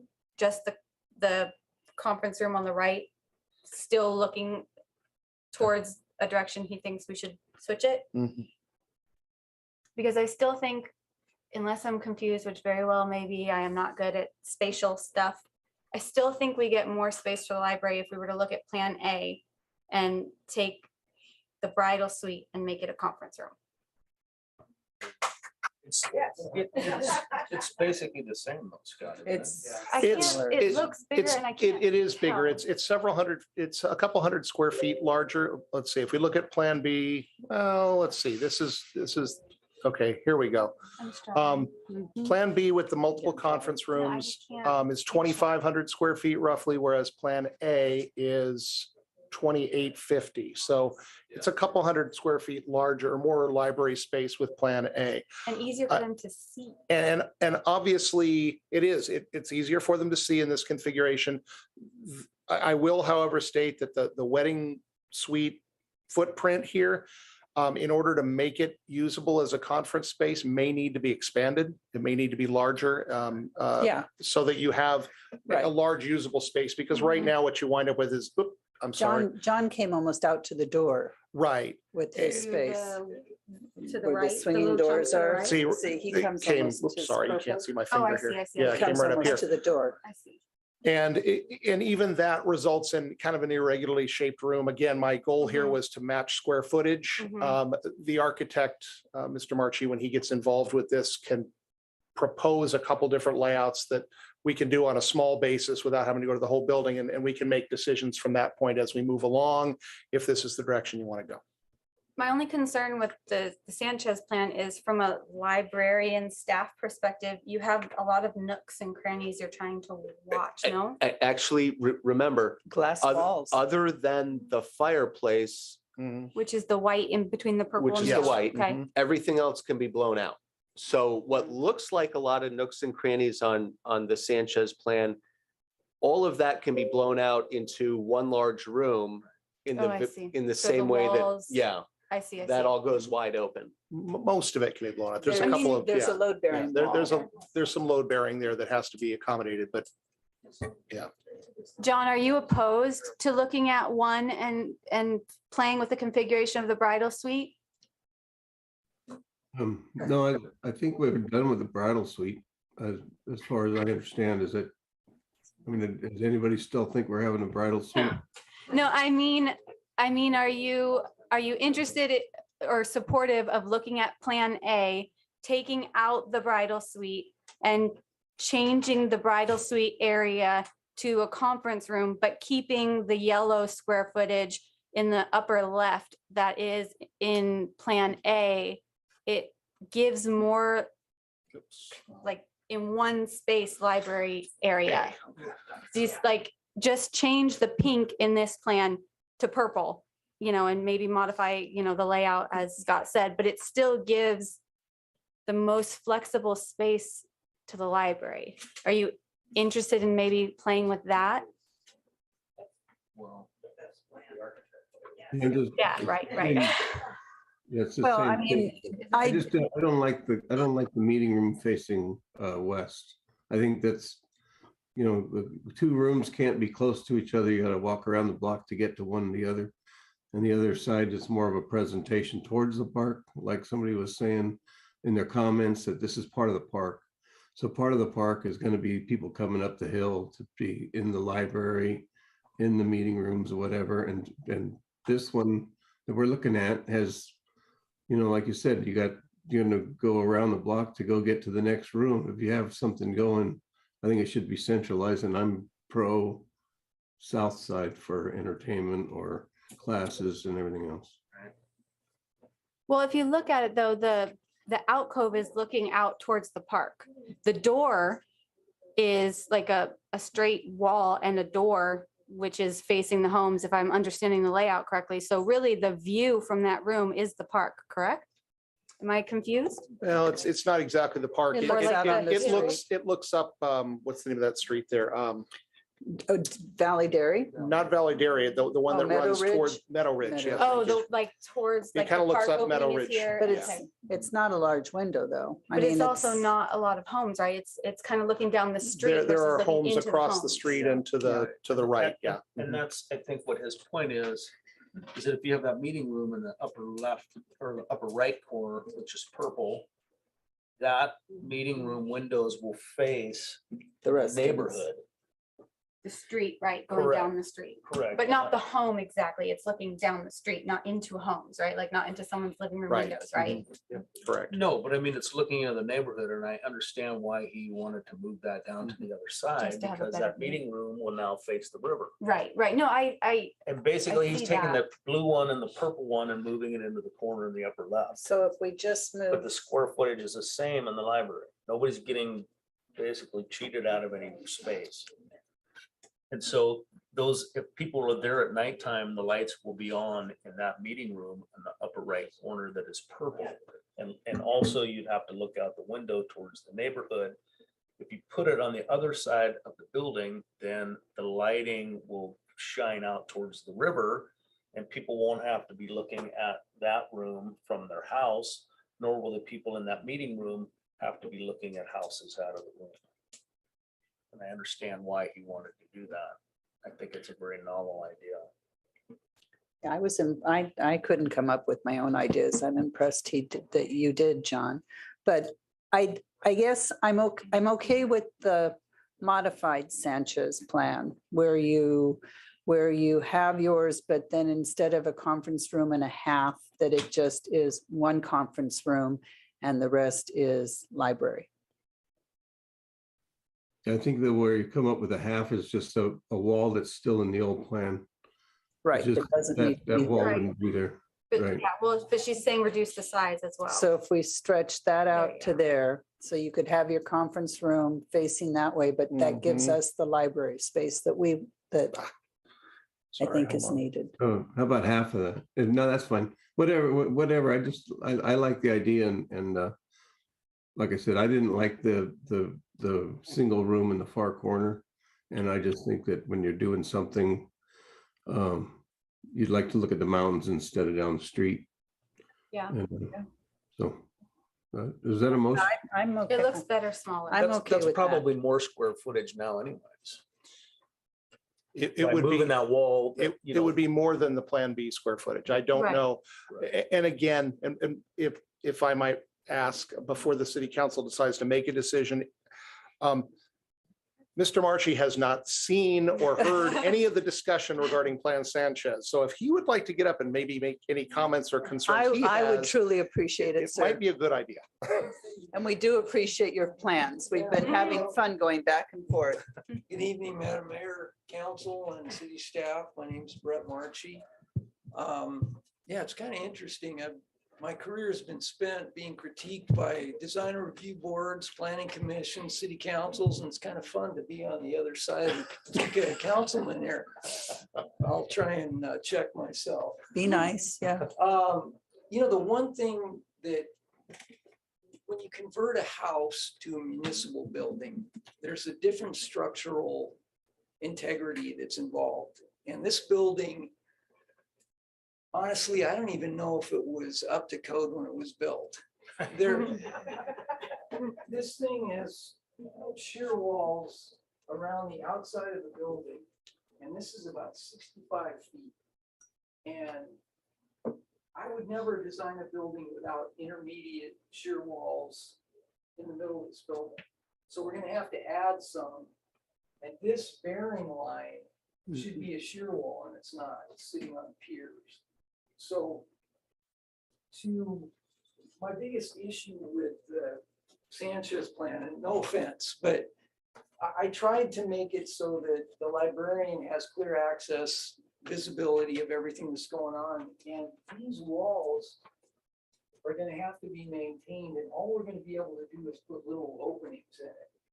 So it's gonna be a room with books in it, and the librarian won't be able to really see unless we put steel frames in this thing, and that's gonna be, you know, expensive. So can we costly. flip to A and see if you still have that same problem? Because I think, so in A, This isn't my favorite scheme because again, the walls are There's still a here, wall there. and you really can't see what's going on up here. You Which- just got two openings. can you point into to the that wall? big area. Can The you, wall is. It's where the oh, where the fireplace fireplace is. is? Fireplace, and then this wall over here. I Yeah, see. there's an opening here and an opening here. So you Okay. really have, the librarian would really have less access view if you left that as a part of the library. That's a whole nother room on the other side of the wall. But if I'm understanding, don't we need to leave all those dark walls in the blue and purple in the top right too, or no? No, there's No. a bearing wall right there. Just where that the- line. Right. Okay, okay. So now you have a huge room there that is inaccessible visually to the Okay. librarian. Okay, and then going back to modified Sanchez. Thank you. Sanchez. Okay. You did. We do So listen every now and then. those bold wall lines in the upper right, we could get rid of those Where- because you don't need as Here. many Do you want to go down and show? Well, those walls could be removed. to make it more open. But when I look at something like this, I try and separate the uses so that you have a defined use for the library, a defined use for meeting rooms, and then to open them up if you ever want to combine the two. But this kind of bifurcates the space here and pinches down the library. That's the only thing that, you know, I don't think works as well, but I can do anything you want. But structurally, that wall across there is gonna have to be maintained, and it's gonna be beefed up. And So then it we're gonna have actually some looks better. intermediate ones going this way too, that stiffen up the building. So, We're probably gonna have to do that anyways, because of what you're saying, it probably. We would can't have code public come into the house. Right. yeah, it has to be beefed up, Right. definitely. Regardless of the configuration. Yeah. And Scott was talking about the difference between the garage and the house. It's about 26 inches, I think, and that would equate to a 26-foot ramp plus a landing. Mm. So it would chew up a lot of real estate to Yeah, combine the no. two. And isn't there a hedge up here on this upper section, like a 6-foot hedge that continues across there? Or- Behind the utility. I thought there was like a property line or something hedge that blocked it from the. I don't know. I know the houses across the street are visible from that bedroom in that corner. Okay. Yeah. But just my thinking is to separate the spaces and define them. And the library, I mean, libraries are an essential part of the community, and to kind of take anything away from it for another use, it just seems it downplays the essence of the library. And the one scheme that I sent last, I don't know what we're calling that one. That's Plan B2. That's this. This could become a community room if you want after hours and just lock that door off. It's a small meeting room. And I could open the two upper meeting rooms up with sliding doors that we could have a large meeting room. And what is the square footage of this one? 2785. And what is the square footage shown in A as it is now? 2852. Okay. And So I think it's I built in about 10 to 15% more shelving in this scheme. And I think the other one has a little bit more, the one that goes up into the meeting area. So there is room for expansion. And I mean, there's a lot of sitting and reading that could be fenced by the book shelving, so. And we could put sliding doors in the one community center room that faces the riverbed so that there is an amazing view from that room. Yeah. Which one is this? This is Modified B. B2. Plan B2. I think Just keep getting more. Well, this was, we've had 4 tonight. This is number Okay, 3 that we showed tonight. yeah, that's a nice one. I think that's similar to what John's envisioning. By taking that one out. from But down John where wanted the one The down kitchen is below, now. yeah. Yeah, you could take those 2 rooms and then you're concerned about, the visual from the librarian. Yeah, I don't know. This is the most, I wouldn't. this is get- the most open. Hillary, what I do you? wouldn't get so caught up on the visual of the library. I mean, if you look at this library, it's very separate. Right. We do laps around. It's not like we're just like sitting in one spot at all times. So, I wouldn't get so caught up on visuals. Wait, So you're if not you like had the to pick a librarian plan, in my which high plan school. would you pick? If you had carte blanche. I will say that the intent here in trying to keep the visual fields open as much as possible is in large part due to my inherent bias of trying to reduce the amount of staffing that's required for the library to minimize costs in the future to the city. So. Yeah. But there are gonna be impediments from the bookshelves anyway. There are. Yeah, you can't make it. No, I never did anything sneaky. Yeah, right. Okay. So, any other questions I'm for thinking that's our, very workable. that one's a good one. Which one? This one, This one? this I one, think as this long is my as, favorite. as long as we could make that perimeter community room something that Councilman Sanchez would be willing to accept. Well, we can do some things with the site to make the access more appealing instead of the back end of a building. And, we could change quite a few things there, so. John, you're seeing this? Yeah, yes. But the other thing, like I said, you're putting the part of the building to be looking out in the wrong place. Now you have the same thing, the second classroom over. You have to walk around out towards the neighborhood to get into the second classroom. That's what I object to. I want to have the activity on the south side or the inside, so it's away from the neighborhood. And then it's more private for the people coming in. You have less traffic. On the bottom left-hand corner there is where the traffic would be, instead of walking around the block to get in there. That's patio around. That's my whole thing, is to have the action and the activity besides the library facing the south. Like I said, the yoga, whatever, arts, you're going to sit out there drawing pictures, doing clay work, whatever else besides reading books. And that's not diminishing the books. I'm just saying there's a lot of community activities that could be away from the neighborhood and with the beauty. But aren't those two facing the river and the park? These two rooms right here are actually facing toward Riverview Park, but they're actually kind of looking up Meadow Ridge Drive. Is that what? Just the corner. You're not really looking at houses. No, You not see the houses. You're looking right. up the street. Yeah. Mhm. What are the hours of operation of the Yeah. library?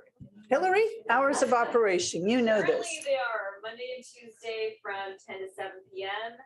We are closed on Thursday and Sunday, and Wednesday 10 to 5, and then Friday and Saturday from 11 to 4. And the community centers are not gonna most likely be every night or, No. usage. I would definitely support this B2 because I like that it keeps the library. Yeah, like one big space, and it seems to give a lot of space to the library. And then if we need to have overfill in from the library into those two conference rooms in the left, it's like basically that whole house is library. Because if you're using those two purple rooms for, story time or whatnot, that whole thing is the library now, that whole side. And when it needs to, when somebody wants to rent out the Exactly. room or to use the room, then they've got the privacy there without interfering the light, Yeah. messing. And it works for your staffing type. What day was the library closed again? Thursday and Sunday. Thursday and Sunday. So again, every Thursday and Sunday, we could have access to a nice room with a view, completely. Have that. The library hours are very few compared to the amount of hours that people could enjoy sitting on and enjoy the view. Are we looking for a motion or how? Direction. Direction, Dave, yeah, I'm I curious. need I know where consensus. John is. I think I know where Lisa is. Where are you on the plans? I do kind of like this. I like this, where those two have been moved together. And then, if all of us have been to conventions where they have a big slider, I don't know, is that a bearing between those two bedrooms? Where the line is between the two purple, go back. Just a second. Oh, my Lord. There we go. Yes. Is that a bearing wall? That's awesome. Okay, that could also be maybe a collapsible Yeah, wall. Like we've that all would seen be at conventions. You make that a Yeah. huge room and now you can have 40 people in there. And actually, if you did that, look, where is it? There it I was gonna is. say, with your This mouse. little wall here could come out and you could put a door right in here, I'm guessing, and just leave that whole space usable. Yeah, I would Right, definitely that's what like I'm this saying. one. You could turn those two rooms basically into one huge room. Yeah. Or you can close it off and have two separate rooms, You could even put the door down here, right? access into here and just close it. Right. off. And Yeah. an outside door Yeah. to those two rooms, Mhm. correct? Right. Yes. Yes. And to the bathroom. Yep. Approximately 38 hours. I would definitely. Okay, so To be or B2. So I would like to make a comment, is please. that many of you know that I wanted to split this and make half of this, for wedding parties, whatever the case was. However, there have been some alternatives that have arisen. And looking back at trying to do that with this would have been very impractical. So this to me should be all library / community center. So any of you that thought that I was trying to take away from the library is absolutely fake news, okay? I just wanted this to be able for the city to try to recoup some of the $2 million we spent on that property. But now there have, like I said, have been some alternative things that we can do.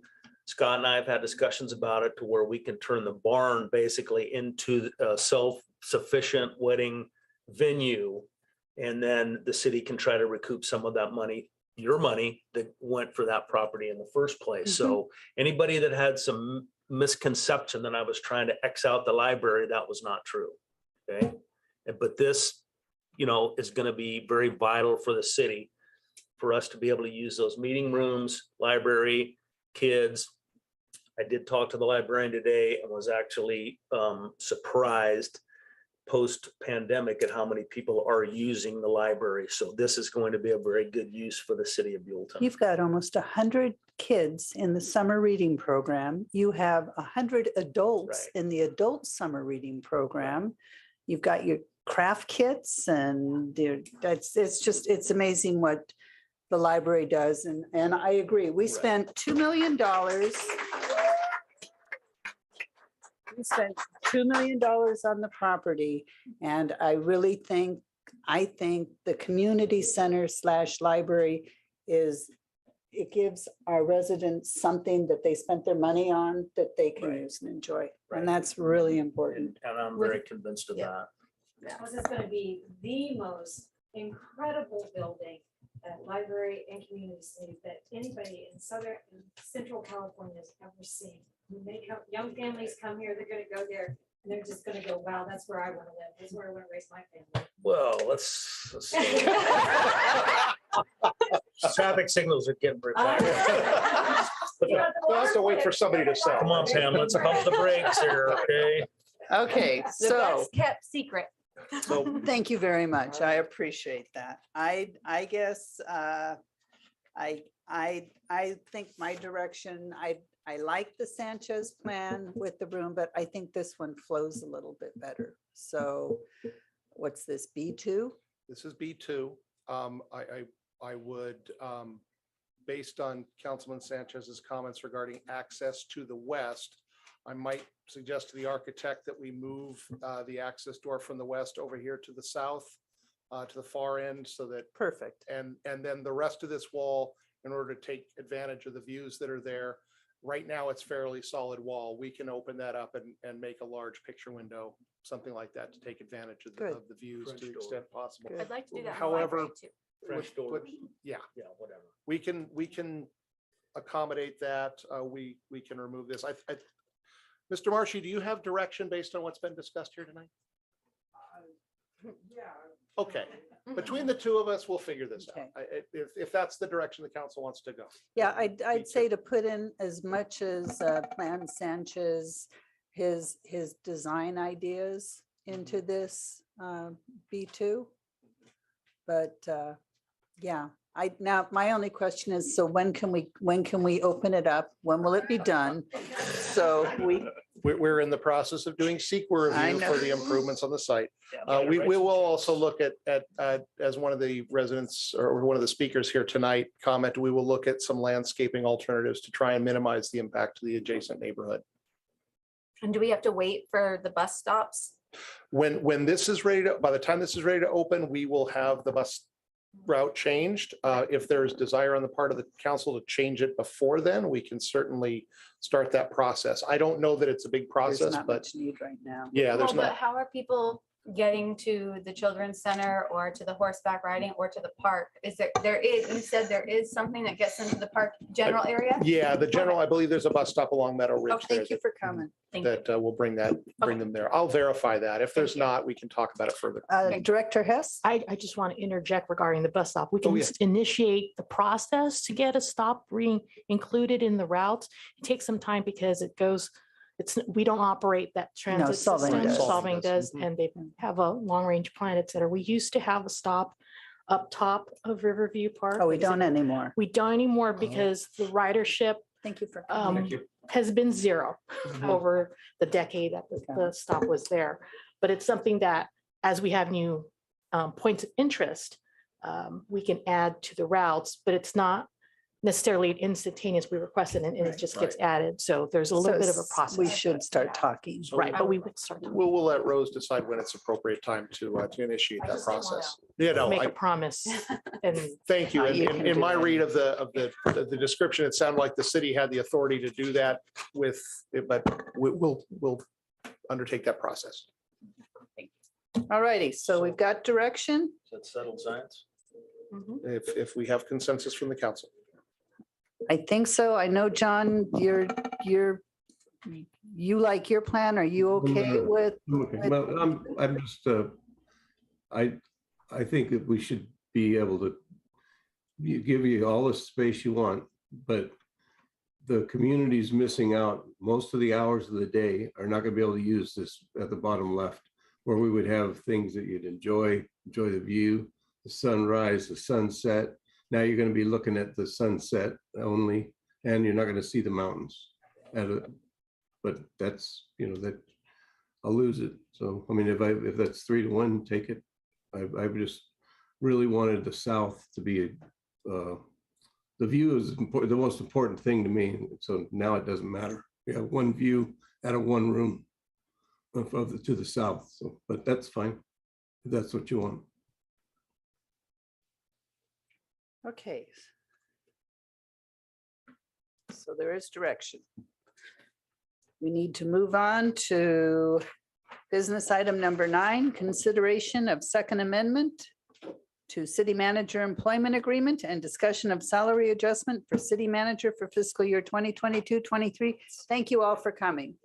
Thank you. So just so I'm clear, everyone's gonna be calling me. We're doing Plan B2 Correct. officially, right? Yes, that was not included in the council's packet. That was a new submission. I can get that. We can make that available if you'd like. Didn't do a vote or a motion or anything. It's direction. It's Direction. consensus Direction. direction, correct. We're going to get our architect busy again. This will come back, Judy. Mhm. This will come Thanks back for several coming. times. Thank you. Thank you for coming. All righty. Mr. Murphy, you're on this one. Thank you, ma'am. At your meeting of June 23rd, in closed session, you did a performance evaluation for the city manager. Without breaching the Brown Act, I can say that you generally approved of the city manager's job performance, and you directed that the matter of a salary and benefits adjustment be agendized as the Brown Act requires. You are not allowed to take action on the city manager's salary or benefits in closed session.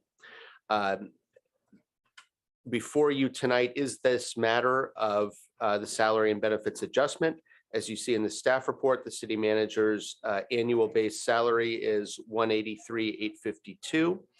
He has requested that in light of performance, you consider a 5% salary increase, as well as the application of the 3% cost of living adjustment that was provided to the rest of the staff beginning July 1.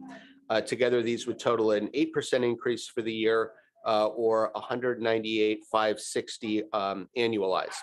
The city manager has also asked that the $400 increase towards medical premiums that was provided to the rest of the city staff apply to him as well.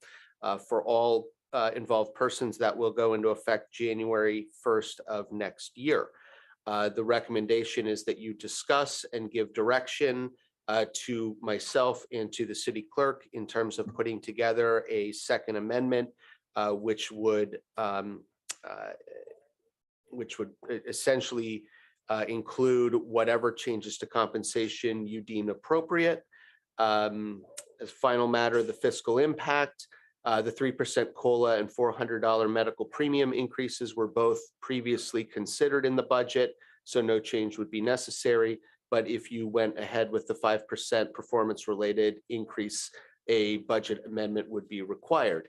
The budget amendment and the second amendment would, the second amendment could simply be signed by the mayor after it's completed, but the budget amendment would come back to you as a consent item in the future if that was your direction. If you have any questions, I'm happy to help, but generally this is for the four of you and the city manager to discuss. Thank you. Thank you. Questions? Councilman Sanchez, any questions for Mr. Murphy? No, not at this time, thanks. Okay, any questions?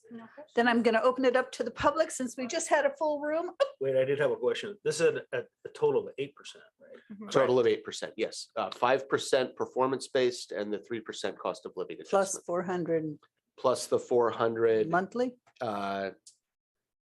It's the $400 per month increase that staff or that the council approved for staff medical premiums. It's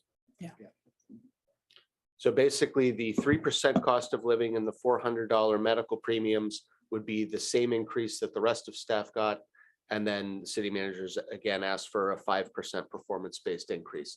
Just as a reminder, and obviously this is more for the people at home, the way that city executive compensation is limited by law, you cannot do retroactive bonuses. Everything has to be prospective. So unlike the private sector, you're not allowed to say, great job, here's a bonus for your hard work. Everything has to be prospective looking.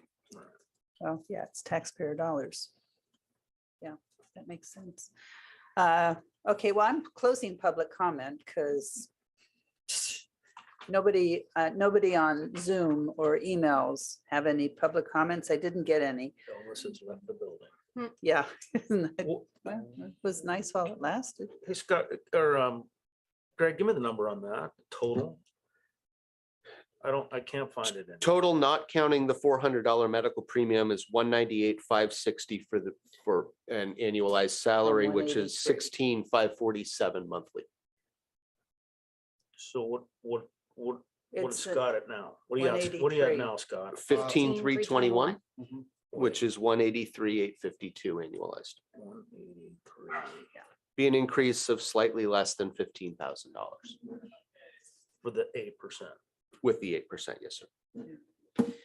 And honestly, I mean, bringing it back to council for discussion, the last couple of years with COVID, our city managers worked really hard to not impact budgets since we didn't know what our budgets were. We gave him a bump in his medical premium and I think the COLA that everybody got, but that was it. So I think we're incredibly lucky to have this city manager and I don't have a problem with it. Yep. Comments? Think about it. John, comments? Yeah, I was just playing numbers like Scott did, but I came up with an increase of $18,708 with the medical for the annual. And I was just playing with the numbers, and I agree that I think he's worth that, and for what he's done and helping the city. Well, we did the medical for everyone anyway, right? So basically, we're talking about compensation. I don't think we should even need to have a discussion about the 3% and the medical. If everyone else got it, there should be no reason why. Well, we're not. except in his contract. we both No, have I different, know but we you're need to right. have the, I'm saying like that, I don't even think should be it should be a given. I think the only thing that shouldn't be a given or that we should just contemplate is the 5%. Right. And I think it's We're fine. gonna work you like a running. No, I think it's totally fine. You think you've been working hard. I'll call you 8 o'clock at night. I'll turn my cell phone back on Saturday. Okay, so John, comments? You in agreement with this too? Yeah, after tonight, I'm glad he asked for less before tonight. He would ask for more. I would make a motion to approve. So, I would second. Okay, so we've got a motion and a second and a third and a fourth. Linda? Okay, Councilmember Sanchez, aye. Councilmember Lewis. Aye. Vice Mayor King Aye. and Mayor Zero. Aye. All righty. Thank you all very much. I really appreciate it. We appreciate you. Thank City you. managers report. I have one addendum to that. Uh-oh. boy. Uh-oh. Small print. Could you not answer your phone? Hello, this is Scott. Why? Because it Because it sounds like a you're voicemail saying, message. oh, hello, this is Scott. If you leave a I'm not message, I'll here get back right to you as now. soon as possible. You have to come up with a new. I'm like Okay. going, I'm always looking at my phone going, was that recorded? Oh, no, it is you. See, that's why you just need a text. You don't have that It was, problem. the way I No, used to there's- answer, it was frowned upon. It's your nickel speak. They just didn't Oh, like yeah. that. Yeah, okay. I'll- His voicemail doesn't sound like that. I've gotten that a few times. No, it's like I'm pausing. I'm going, where's the rest of the recording? Okay, Mhm. please. Okay, city managers report. Very briefly, Madam Mayor, members of the council. I would like to announce that our July 28th meeting of the city council, our regular meeting, has been canceled. You're all aware of that.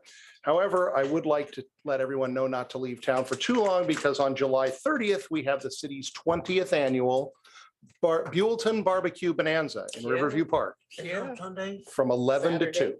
Saturday, Last Saturday of July. last Saturday in July. It's the 30th. Cancel You're your not gonna plans. hand out hot dogs with me? Cancel your Come on. plans. I will be returning from my vacation a day early to attend the barbecue bonanza. So we are. we're gonna Forgot be to here, mention so. that tonight. Yes, to the it is audience. free of charge to anyone who would like to attend. It runs from 11 to 2 in Riverview Park. Limbrick Barn has a really nice party at their winery right after that. You can't advertise for Brick Barn. Sorry. I'm sorry, we're still I'll open conclude my report right there. I will note that for the council's information, you've probably been contacted already, but there is a proposal for another joint meeting of the Planning Commission and City Council later in August. I believe it's either the 24th or the 31st. That's to discuss changes to the city's housing element. And once we have a date confirmed on that, we'll put that out to the public. And with that, I'll conclude my report. Thank you. Perfect. Thank you. Mr. Murphy, what are we going to do next? Thank you, ma'am. Now you're going to adjourn into closed session to discuss three items, a potential litigation under Government Code Section 54956.9D2, and two items conferencing with your real property negotiator under Government Code Section 54956.8. The properties in question are 480 Avenue of Flags and 518 Avenue of Flags. And the agenda has all of the other relevant information if anyone would like to look that up. Thank you very much. Right. Thank you. We'll take about a 5-minute break.